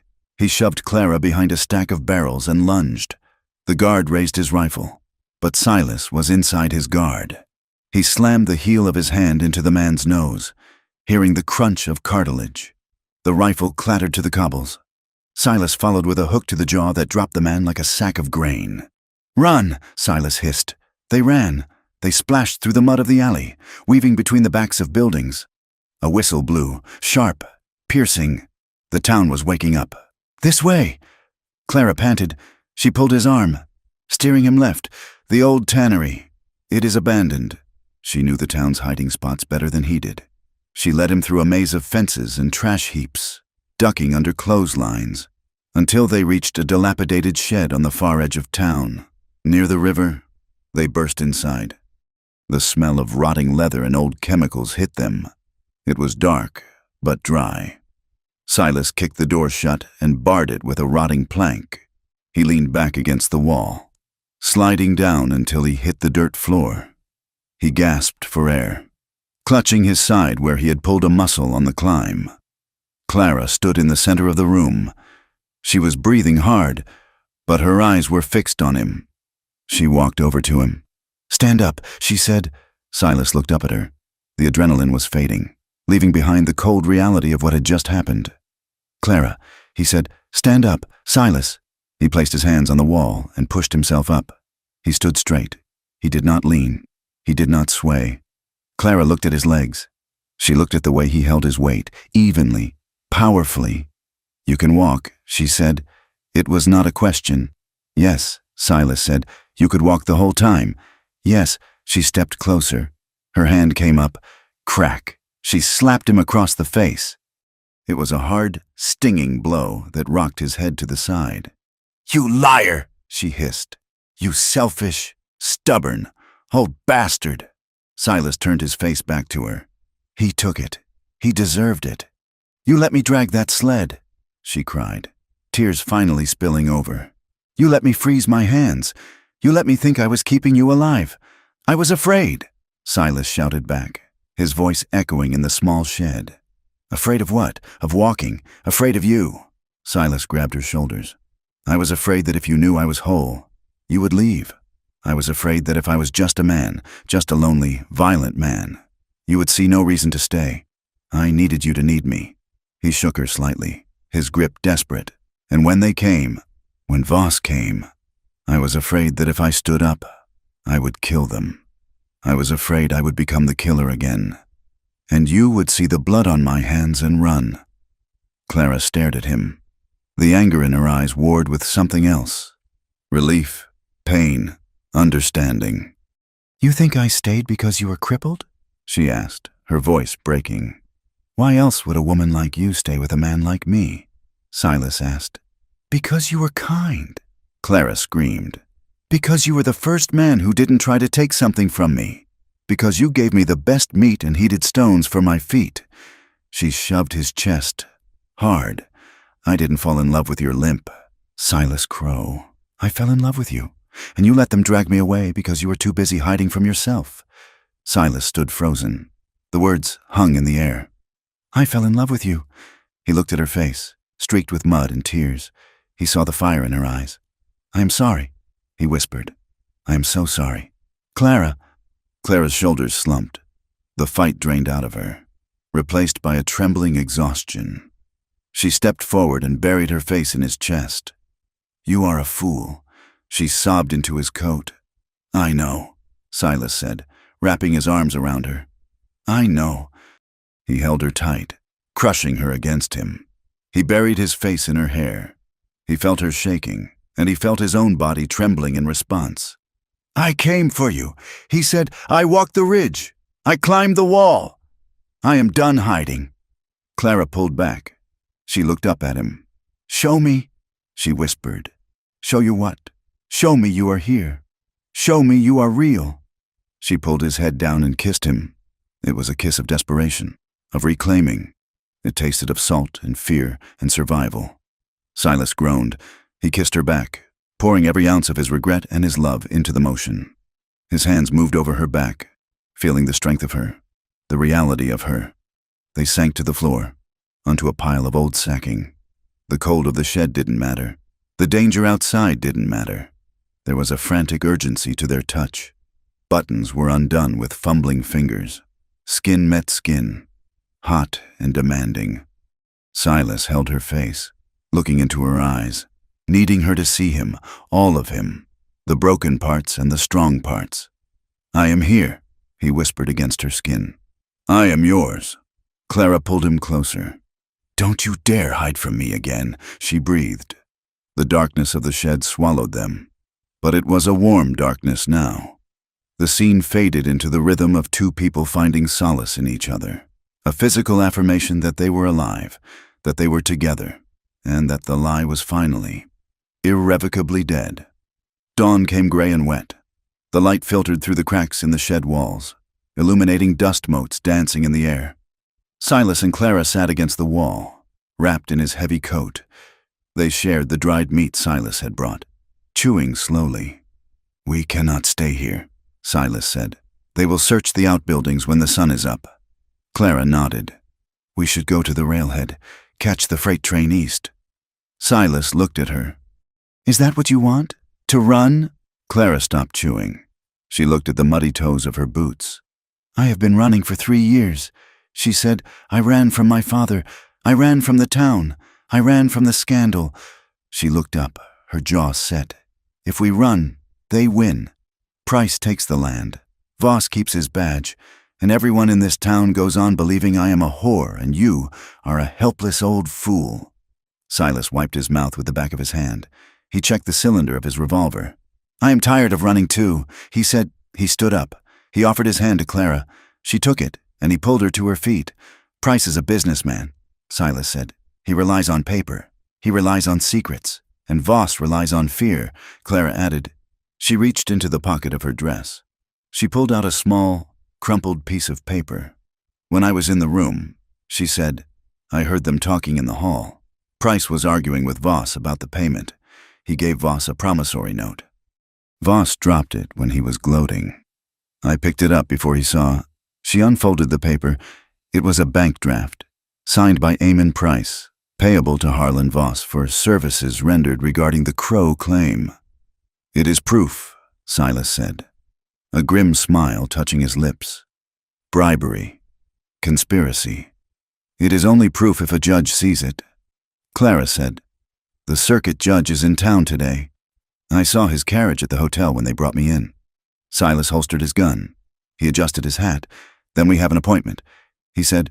"Are you ready?" Clara asked. "They will stare. They will talk." "Let them talk," Silas said. "I am done caring what they say. I only care what you say." Clara brushed the dirt from her dress. She smoothed her hair. She hooked her arm through his. "Walk with me." "Silas Crow," she said. Silas opened the door of the shed. The morning light was blinding for a moment. They stepped out into the mud of the riverbank. They walked up the embankment to the main street. The town was waking up. Shopkeepers were sweeping the boardwalks. Men were heading to the mines. Heads turned. They saw Clara Hale, the ruined woman, walking with her head high. And they saw Silas Crow. He was not limping. He was not bent over a crutch. He was walking with a long, powerful stride, his back straight, his eyes scanning the street with a predator's intensity. He looked 10 years younger. He looked like the mountains themselves, unyielding and dangerous. A silence rippled down the street. The whispers stopped. Silas felt Clara's hand tighten on his arm. He covered her hand with his own. He looked at the faces of the townspeople, the ones who had spat on her, the ones who had mocked him. He met their gazes until they looked away. He was Silas Crow. He was walking, and he dared anyone to try and stop him. The walk up Main Street was a gauntlet. The morning sun had turned the frozen ruts of Silver Creek into a quagmire of black mud, but the filth underfoot was nothing compared to the looks that greeted them. Silas Crow walked with his head up. He did not rush. He felt the phantom weight of the crutch he had burned, and every step he took on 2 strong legs was a declaration of war against the town's perception of him. Clara Hale walked beside him, her hand tucked into the crook of his arm. She wore her tattered dress and the ill-fitting man's coat, but she carried herself like royalty in exile. The town had awakened to the scandal. Gossip in a mining camp moved faster than a grass fire. By the time they reached the Mercantile, the boardwalk was lined with spectators. "Look at them," a woman whispered loud enough to be heard. "It is unnatural. He is old enough to be her father?" Another hissed, clutching a prayer book like a shield. "Disgusting." Silas felt Clara's grip tighten on his sleeve. He covered her hand with his own, his leather glove rough against her skin. "Keep looking forward," he murmured. "Do not give them the satisfaction. I hear them." "Silas," she said, her voice steady. "They do not hate us because of the age. They hate us because we are surviving without their permission." They reached the steps of the Hotel Colorado, where the circuit judge, Thaddeus Moore, was known to hold court when the snow allowed passage. A group of men stood by the door, smoking cigars. They were miners, mostly, men with coal dust in their creases. They smirked as the couple approached. "Morning." "Silas," one of them called out. "See, you found a miracle cure for that leg. Must be quite a nurse you got there." The men laughed, a low, ugly sound. Silas stopped. He turned slowly to face them. He let his coat fall open, revealing the heavy colt on his hip. He did not reach for it. He simply let it be seen. The laughter died in their throats. Silas held the gaze of the loudest man until the miner looked down at his boots. Silas turned back to the door and held it open for Clara. Judge Thaddeus Moore was a man carved from the same granite as the mountains. He sat behind a heavy oak table in the hotel's parlor, which had been converted into a temporary courtroom. He was nursing a cup of coffee and reading a newspaper that was 3 months old, when Silas and Clara entered, followed by a ripple of curious onlookers. The judge lowered his paper. He peered over his spectacles. Silas Crow. The judge said, "I heard you were dead or crippled, depending on who was buying the whiskey." "I am neither." "Judge," Silas said. "So I see." Judge Moore looked at Clara. "And you must be the woman causing all the fuss. The one Deputy Voss is so eager to arrest." "I am Clara Hale," she said, "and I am not causing fuss. I am causing trouble for men who prefer their women silent." The judge raised an eyebrow. He gestured to the chairs. "Sit." Silas and Clara sat. The room began to fill up behind them. The air grew thick with the smell of wet wool and anticipation. "We are here to file a complaint," Silas stated, "against Eamon Price and Deputy Harlan Voss for extortion, false imprisonment, and conspiracy to steal a mining claim. Serious charges." The judge said, "You have proof?" Before Silas could answer, the doors banged open. Eamon Price strode in, wearing a suit that cost more than Silas's cabin. Harlan Voss followed, his face a mask of thunder, his hand resting on his gun. "Judge," Voss shouted, "this man is a squatter and a fraud, and that woman is a fugitive. I have a warrant right here." Voss waved the paper. Judge Moore slammed his hand on the table. "Quiet," the judge roared. "This is a court of law. Deputy, not a saloon brawl. Sit down or I will have you shackled." Price placed a calming hand on Voss's shoulder. They took the seats opposite Silas and Clara. Price smoothed his silk tie. He looked at Silas with a pitying smile. "Your Honor," Price said, his voice like oiled leather, "we are simply trying to enforce the statutes. Mr. Crow's claim is unregistered. He is mentally unfit, a violent recluse. And this girl is a known vagrant who has been manipulating a senile old man." Silas felt the rage boil in his gut, but he remembered the plan. Restraint. "I am not senile," Silas said, "and the claim is valid. I staked it in 58. Price laughed softly. "And then you spent the winter playing the cripple. The whole town knows it. Silas, you pretended you couldn't walk. Why would a sane man do that? Unless he was hiding something. Unless he was deranged." The room murmured agreement. It was the weak point in Silas's armor, and Price knew it. Silas stood up. He felt the eyes of the town on him, judgmental, mocking. He looked at Clara. She nodded. A tiny, imperceptible movement. "Yes," Silas said, his voice carrying to the back of the room. "I pretended." He turned to face the crowd. "I dragged my leg for 3 months. I let a woman haul my wood. I let her hunt my food. I lied to her, and I lied to you." "Why?" Judge Moore asked. "Because I was afraid," Silas said. The murmurs stopped. A mountain man did not admit fear. "I have lived alone for 20 years. Silas continued. "I forgot how to trust. When this woman fell on my doorstep, I thought she would rob me. Then, when I realized she was good, I feared she would leave me. I thought if I was broken, she would stay out of pity, because I did not believe anyone would stay with me out of love." He looked at Price. "I lied because I was lonely, Mr. Price, not because I was crazy, and certainly not to steal what was already mine." It was a humiliating admission. Silas saw the shock on the faces of the men in the back. He had stripped himself bare, but in doing so, he had taken the weapon out of Price's hands. He was no longer a monster. He was just a sad, flawed man. Price sneered, sensing the shift in the room. "Touching," he said, "but character is not evidence. The fact remains, the land is unregistered, and the girl is a criminal." Price leaned forward. "And let us not forget, Judge, who Silas Crow really is. He is the butcher of Dead Horse Creek. He killed a man in cold blood 20 years ago. That is the violence he is hiding. And now he has a whore in his cabin, likely helping him rob travelers." The slur hung in the air. Clara stood up. She did not shout. She did not cry. She walked to the table and placed her hands flat on the wood. "I am not a whore," she said clearly. Price rolled his eyes. "They all say that. My dear," Clara turned to the judge, "I was a seamstress in this town 3 years ago. She said, "I worked for Mr. Henderson, a respected man, an associate of Mr. Price." Price stiffened. "Mr. Henderson forced himself on me." Clara said, "When I refused to be his mistress, he destroyed my name. He told the town I was the aggressor. He cast me out."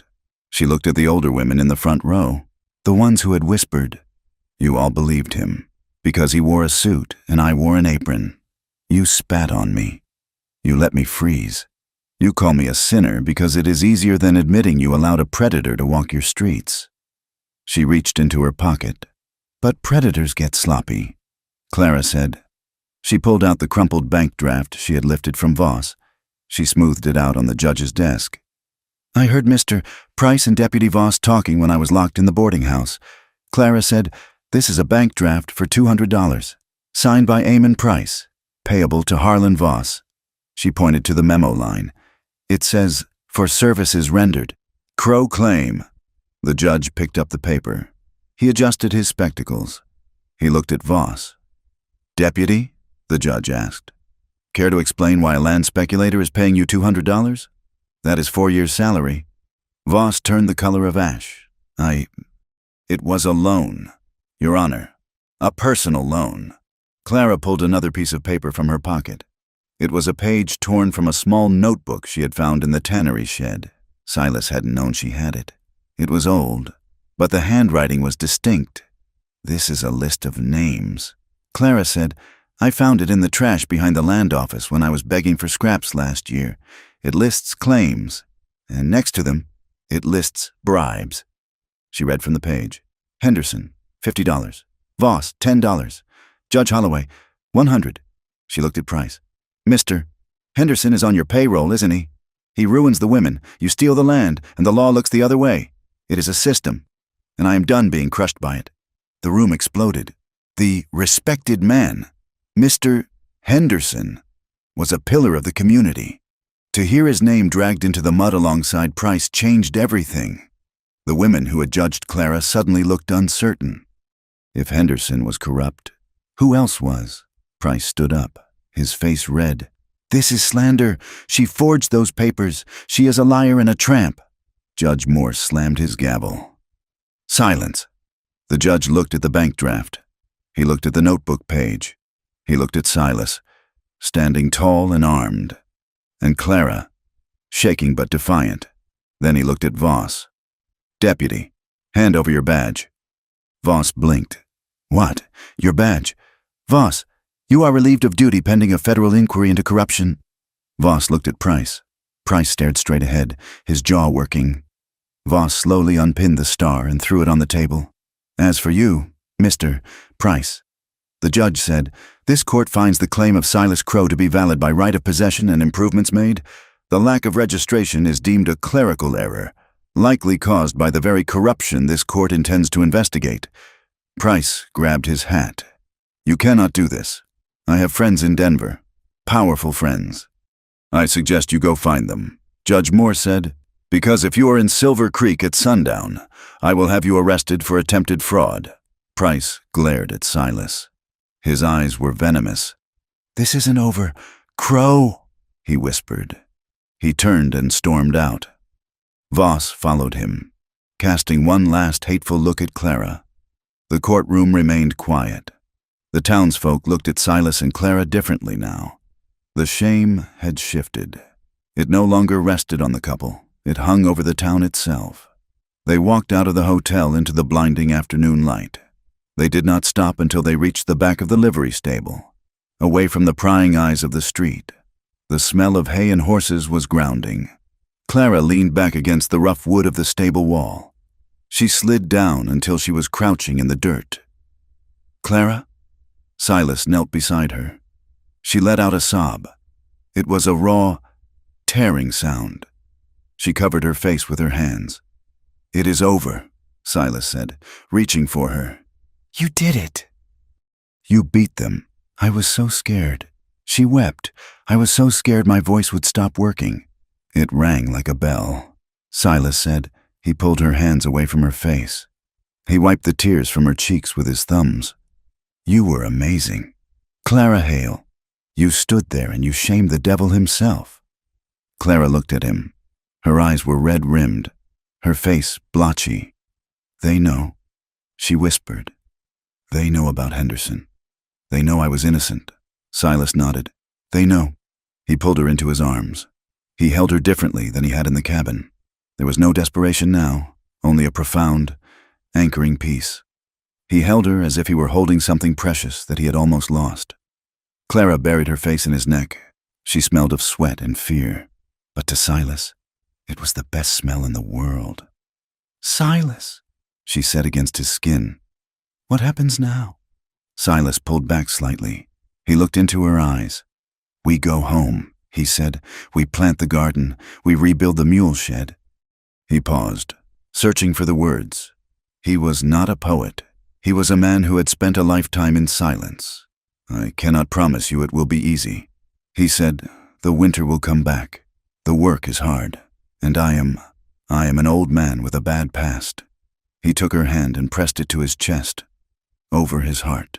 I cannot promise you forever.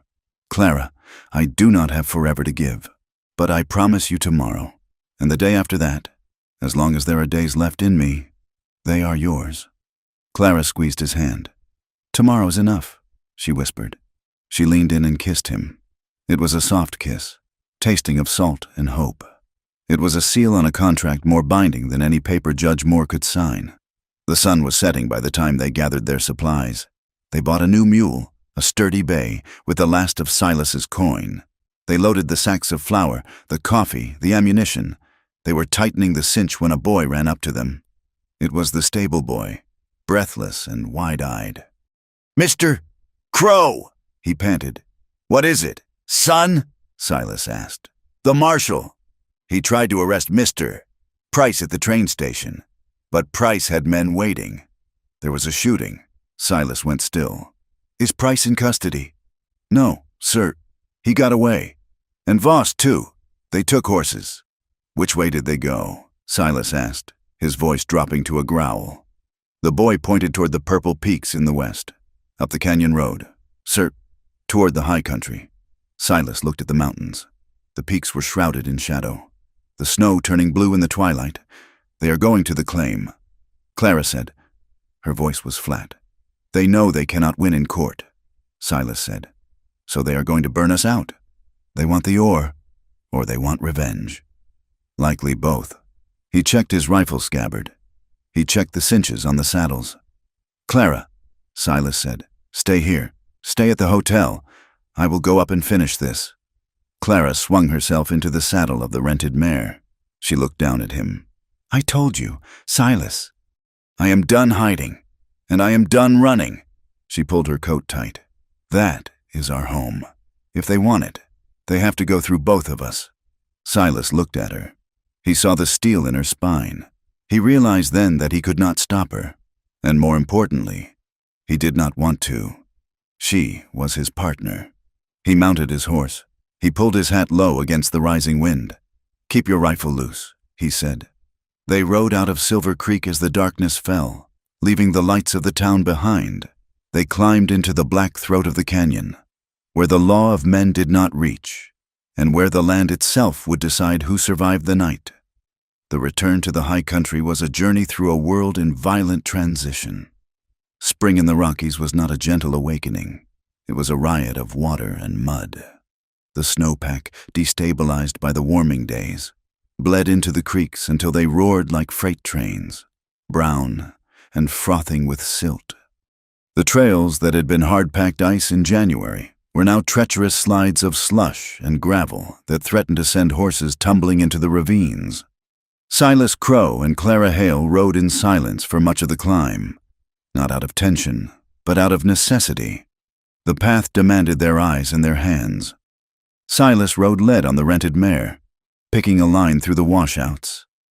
Clara followed on the new bay mule, her body moving in rhythm with the animal, her eyes scanning the ridge lines, not with the panic of prey, but with the alertness of a woman returning to her territory. They reached the cabin as the sun began to bleed behind the western peaks. The structure looked small against the vastness of the thawing valley. The door was still hanging open from where Voss's men had dragged Clara out, a dark mouth gaping in the gray logs. The corral was empty, save for the dark stain in the snow where old Bess had died. It looked like a ruin. But to Silas, seeing Clara slide from the saddle and stand on the porch, it looked like the only cathedral that mattered. "We have work to do," Clara said, pulling off her riding gloves. Silas dismounted. He felt the ache in his hip, a real ache, born of hours in the saddle and the damp air. "My hip is stiff," he said. He did not grunt or hide it. He simply stated it. Clara looked at him. She nodded. "Then you take the horses to the lean-to," she said. "I will start the stove." It was a small exchange, but it carried the weight of a revolution. There was no pretense, no test, just two people sharing the load. The next 2 weeks were defined by the labor of rebuilding.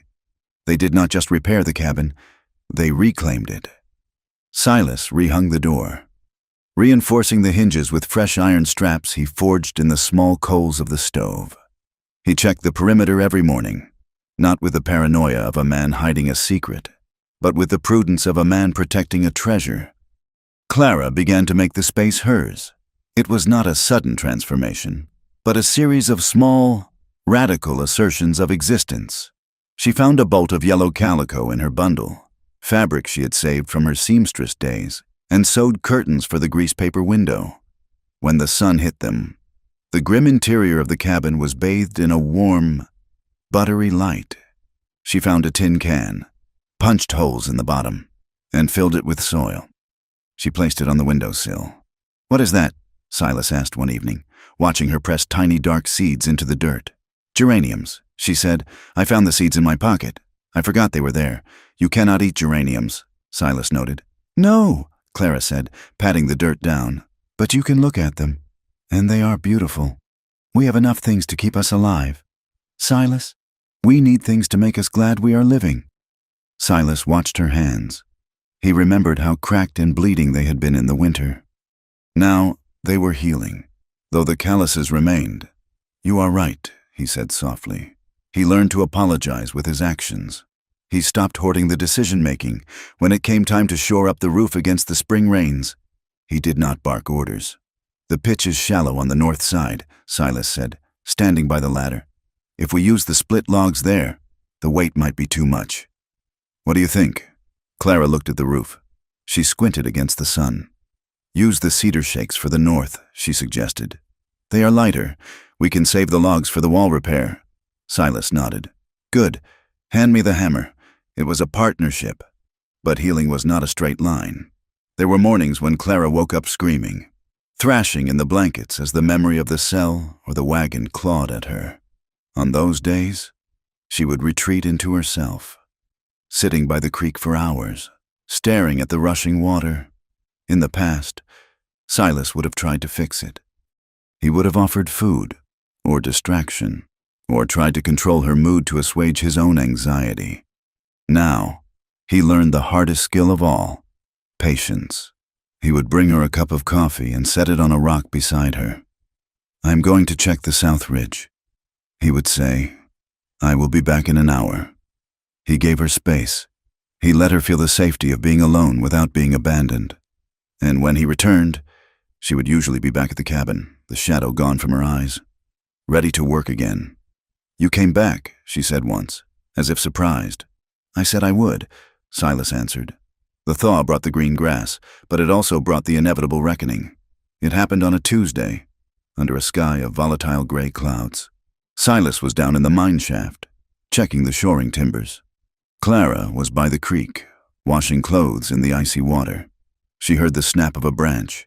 It was not the random crack of nature. It was the heavy, clumsy sound of a boot on dry wood.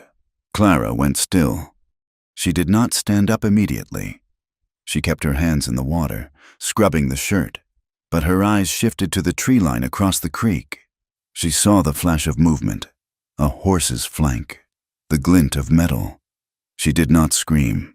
A scream would bring Silas running into an ambush. She stood up slowly, picking up the basket of wet laundry. She turned and walked toward the cabin, keeping her back straight, forcing herself not to run. As soon as she broke the line of sight behind the woodpile, she dropped the basket. She grabbed the heavy iron triangle hanging on the porch, the dinner bell, and struck it. Clang, clang, clang. 3 hard strikes. The signal for danger. Silas emerged from the mine shaft instantly, his rifle in his hand. He did not run toward her. He ran toward the cover of the boulders near the mine entrance, scanning the perimeter. "Clara!" he shouted. "Tree line!" she called back. "East Ridge!" 2 shots rang out. Crack thwack! A bullet splintered the log of the porch rail inches from Clara's hip. She threw herself to the ground, crawling behind the woodpile. From the trees, voices echoed. "Come out! Crow! It's over!" It was Amon Price. His voice was high and thin, edged with hysteria. Silas crouched behind the boulder. He saw them now. Price was on a roan horse, keeping back in the timber, but dismounting and moving through the brush was Harlan Voss, carrying a lever-action rifle, and behind him, another man, a hired gun Silas didn't know. They had come to wipe the slate clean. Silas jacked around into the chamber of his Winchester. He measured the distance. 100 yards. Uphill. He could kill Voss. He had the shot. But he remembered the courtroom. He remembered the look in Clara's eyes when she spoke of justice. If he killed them, he was the butcher again. If he killed them, the law would eventually come for him, and Clara would be alone. He fired a warning shot, kicking up dirt at Voss's feet. "Back off! Harlan!" Silas roared. "The marshal knows you are here." Voss laughed, ducking behind a pine. "The marshal is a day's ride away." "Old man, by the time he gets here, the buzzards will have picked you clean." Voss fired again, suppressing Silas. The third man moved to the left, trying to flank the cabin. They were pinning Silas down to get to Clara. Clara lay behind the woodpile. She saw the third man moving through the willows, circling toward the back of the cabin. He was moving across the patch of ground where the spring runoff pooled before draining into the creek. It was a mud sink. In winter, it was frozen solid. In summer, it was dry hardpan. But in May, it was a soup of clay and silt 3 feet deep, hidden under a layer of deceptive moss. Clara looked at Silas. He was pinned by Voss's fire. He couldn't see the flanker. Clara realized she was the only one who could stop him, and she didn't have a gun. She looked at the laundry rope she had strung between the cabin corner and the shed. She looked at the sled she had built in winter, leaning against the wall. She did not hide. She moved. She grabbed the sled. She ran, not away from the attacker, but parallel to him, splashing through the shallow mud, drawing his eye. "Hey!" she shouted. The gunman saw her. A woman. An easy target. He grinned and turned, stepping out of the willows to cut her off. He stepped right where she wanted him. He took a heavy step onto the mossy patch. His boot punched through. The suction was instant. He stumbled, trying to pull his foot free, but his other foot sank. The clay gripped him like a vice. "Damn it," he yelled, thrashing, which only sank him deeper. Clara didn't stop. She ran to the shed, grabbed the coil of rope, and circled back. The man was waist-deep now, his rifle held high, struggling to aim at her while the mud sucked at his balance. "Drop it!" Clara yelled. He swung the rifle toward her. Clara threw the coil. She didn't aim for him. She threw the heavy loop over the stump of a lightning-struck pine 10 feet behind him. She pulled the slack tight, creating a tripwire between him and solid ground. "If you shoot, you sink!" she screamed. "The recoil will bury you." The man hesitated. He knew physics as well as anyone. He was already sinking fast. Silas, seeing the flanker trapped, turned his attention back to Voss. Voss broke cover, charging the porch, thinking Silas was distracted. Silas rose from the rocks. He didn't shoot Voss. He stepped into the open, calm as a statue. "Harlan!" Voss looked up, startled by the shout. Silas didn't fire. He levered the rifle, ejecting a live round, and simply pointed the barrel at Voss's chest. It was a display of supreme arrogance. It was a message. "I can kill you, but I am choosing not to." Voss froze. He looked at Silas's steady hands. He looked at the hired gun screaming in the mud pit. He looked at Price, who was already turning his horse to run. "Drop it," Silas said. His voice was not a roar. It was a quiet, terrible thing. Voss's hands shook. He looked at the gun, then at Silas. I was just following orders," Voss stammered. "Drop it." Voss threw the rifle down. He raised his hands. Silas walked down the slope. He kept his eyes on Voss. "Get on your knees," Silas ordered. Voss sank into the mud. Silas walked past him to where Price was struggling to turn his horse in the thick brush. Silas whistled, a sharp, piercing sound. Price's horse, spooked, reared up. Price, a city man in a saddle, lost his seat and tumbled backward, landing hard in a patch of briars. Silas walked over to him. Price scrambled backward, crab walking away. "Don't kill me," Price squealed. "I have money. I can pay you." Silas looked down at him. He looked at the man who had orchestrated their misery. He felt the old urge, the red tide, rising in his blood. It would be so easy. A squeeze of the trigger, and the nightmare was over. He felt Clara's presence. She had walked up behind him. She was muddy, breathing hard, holding the end of the rope she had used to trap the gunman. "Silas," she said softly. Silas looked at her. "He is not worth the bullet," she said. Silas let out a long breath. The red tide receded. He lowered the hammer of the Winchester. "You are right," Silas said. He reached down, grabbed Price by his silk collar, and hauled him to his feet. "You are going to walk to town." "Amen," Silas said. "And you are going to tell the marshal exactly what you did." "And if I don't?" Price sneered, trying to regain some dignity. Silas smiled. It was a smile that did not reach his eyes. "Then I will let Clara decide what to do with you, and she is much less forgiving than I am." They tied the three men together with the laundry rope. It was a slow, miserable procession down the mountain. The marshal, who had indeed been tracking the fugitives, met them 5 miles down the trail. The lawman looked at the 3 battered prisoners. He looked at Silas, standing tall, and Clara, muddy but unbowed. "You saved the county the cost of a hanging." "Crow," the marshal said, spitting tobacco juice into the snow. "These boys will be breaking rocks in Yuma for a long time." He tipped his hat to Clara. "Ma'am, my apologies for the trouble. It wasn't trouble." "Marshal," Clara said, looking at Silas. It was house cleaning. The sun was setting by the time they returned to the cabin alone. The valley was bathed in a deep, purple twilight. The adrenaline had faded, leaving behind a bone-deep exhaustion. They sat on the porch steps. Silas had a bottle of medicinal whiskey. He took a pull and handed it to Clara. She took a sip, grimacing at the burn, and handed it back. "It is done," Silas said. "Really done?" Clara asked. "The claim is safe. The papers are filed. Price is in chains." He looked at his hands. "I didn't kill him. Clara, I wanted to, but I didn't. I saw—" She said, "You chose to be a man, not a memory." Silas looked at her. The fading light caught the copper in her hair. She looked tired, her face streaked with mud, her dress torn at the hem. She was the most beautiful thing he had ever seen. "I am 59 years old.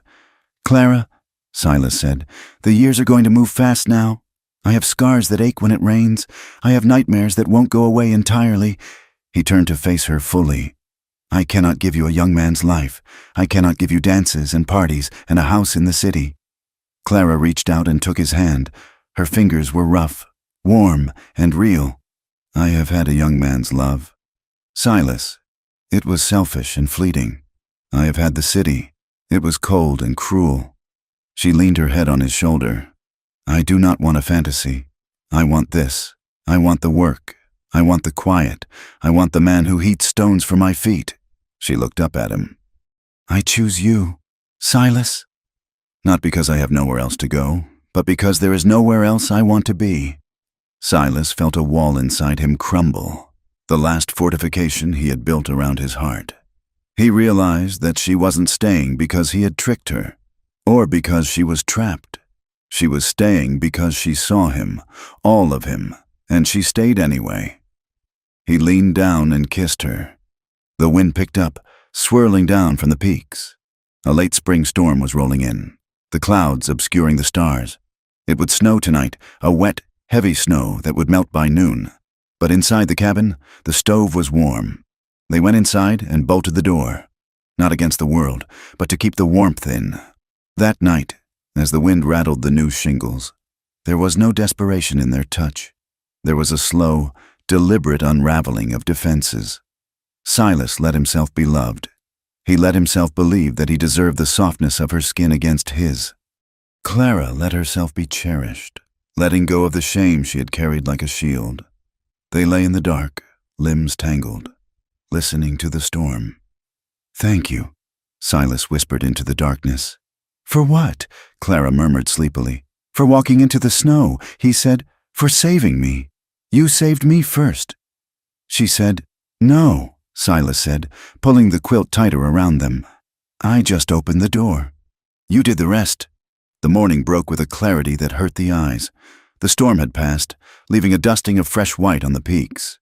But the valley floor was green and vibrant. The sun crested the eastern ridge, turning the melting snow into diamonds. Silas stood on the porch, a mug of coffee in his hand. He watched the steam rise, curling into the crisp air. The door opened behind him. Clara stepped out. She wrapped a blanket around her shoulders and stood beside him. She didn't speak. She just leaned against him. Silas put his arm around her. He looked out at the land. He saw the mine entrance, dark and promising. He saw the garden patch where the geraniums would grow. He saw the trail leading down to the town, a road they could travel now without fear. He looked at Clara. She was watching the sunrise, a small smile on her lips. They were survivors.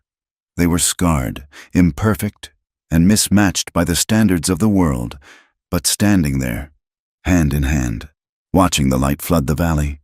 They were something else. They were free. The lie was gone. The truth was hard, but it was theirs. And as the sun climbed higher, burning off the mist, Silas Crow realized that for the first time in his life, he wasn't waiting for the winter. He was ready for the spring. Thank you for listening to this story. If this tale of survival, justice, and unlikely love in the high Rockies resonated with you, I invite you to share your thoughts.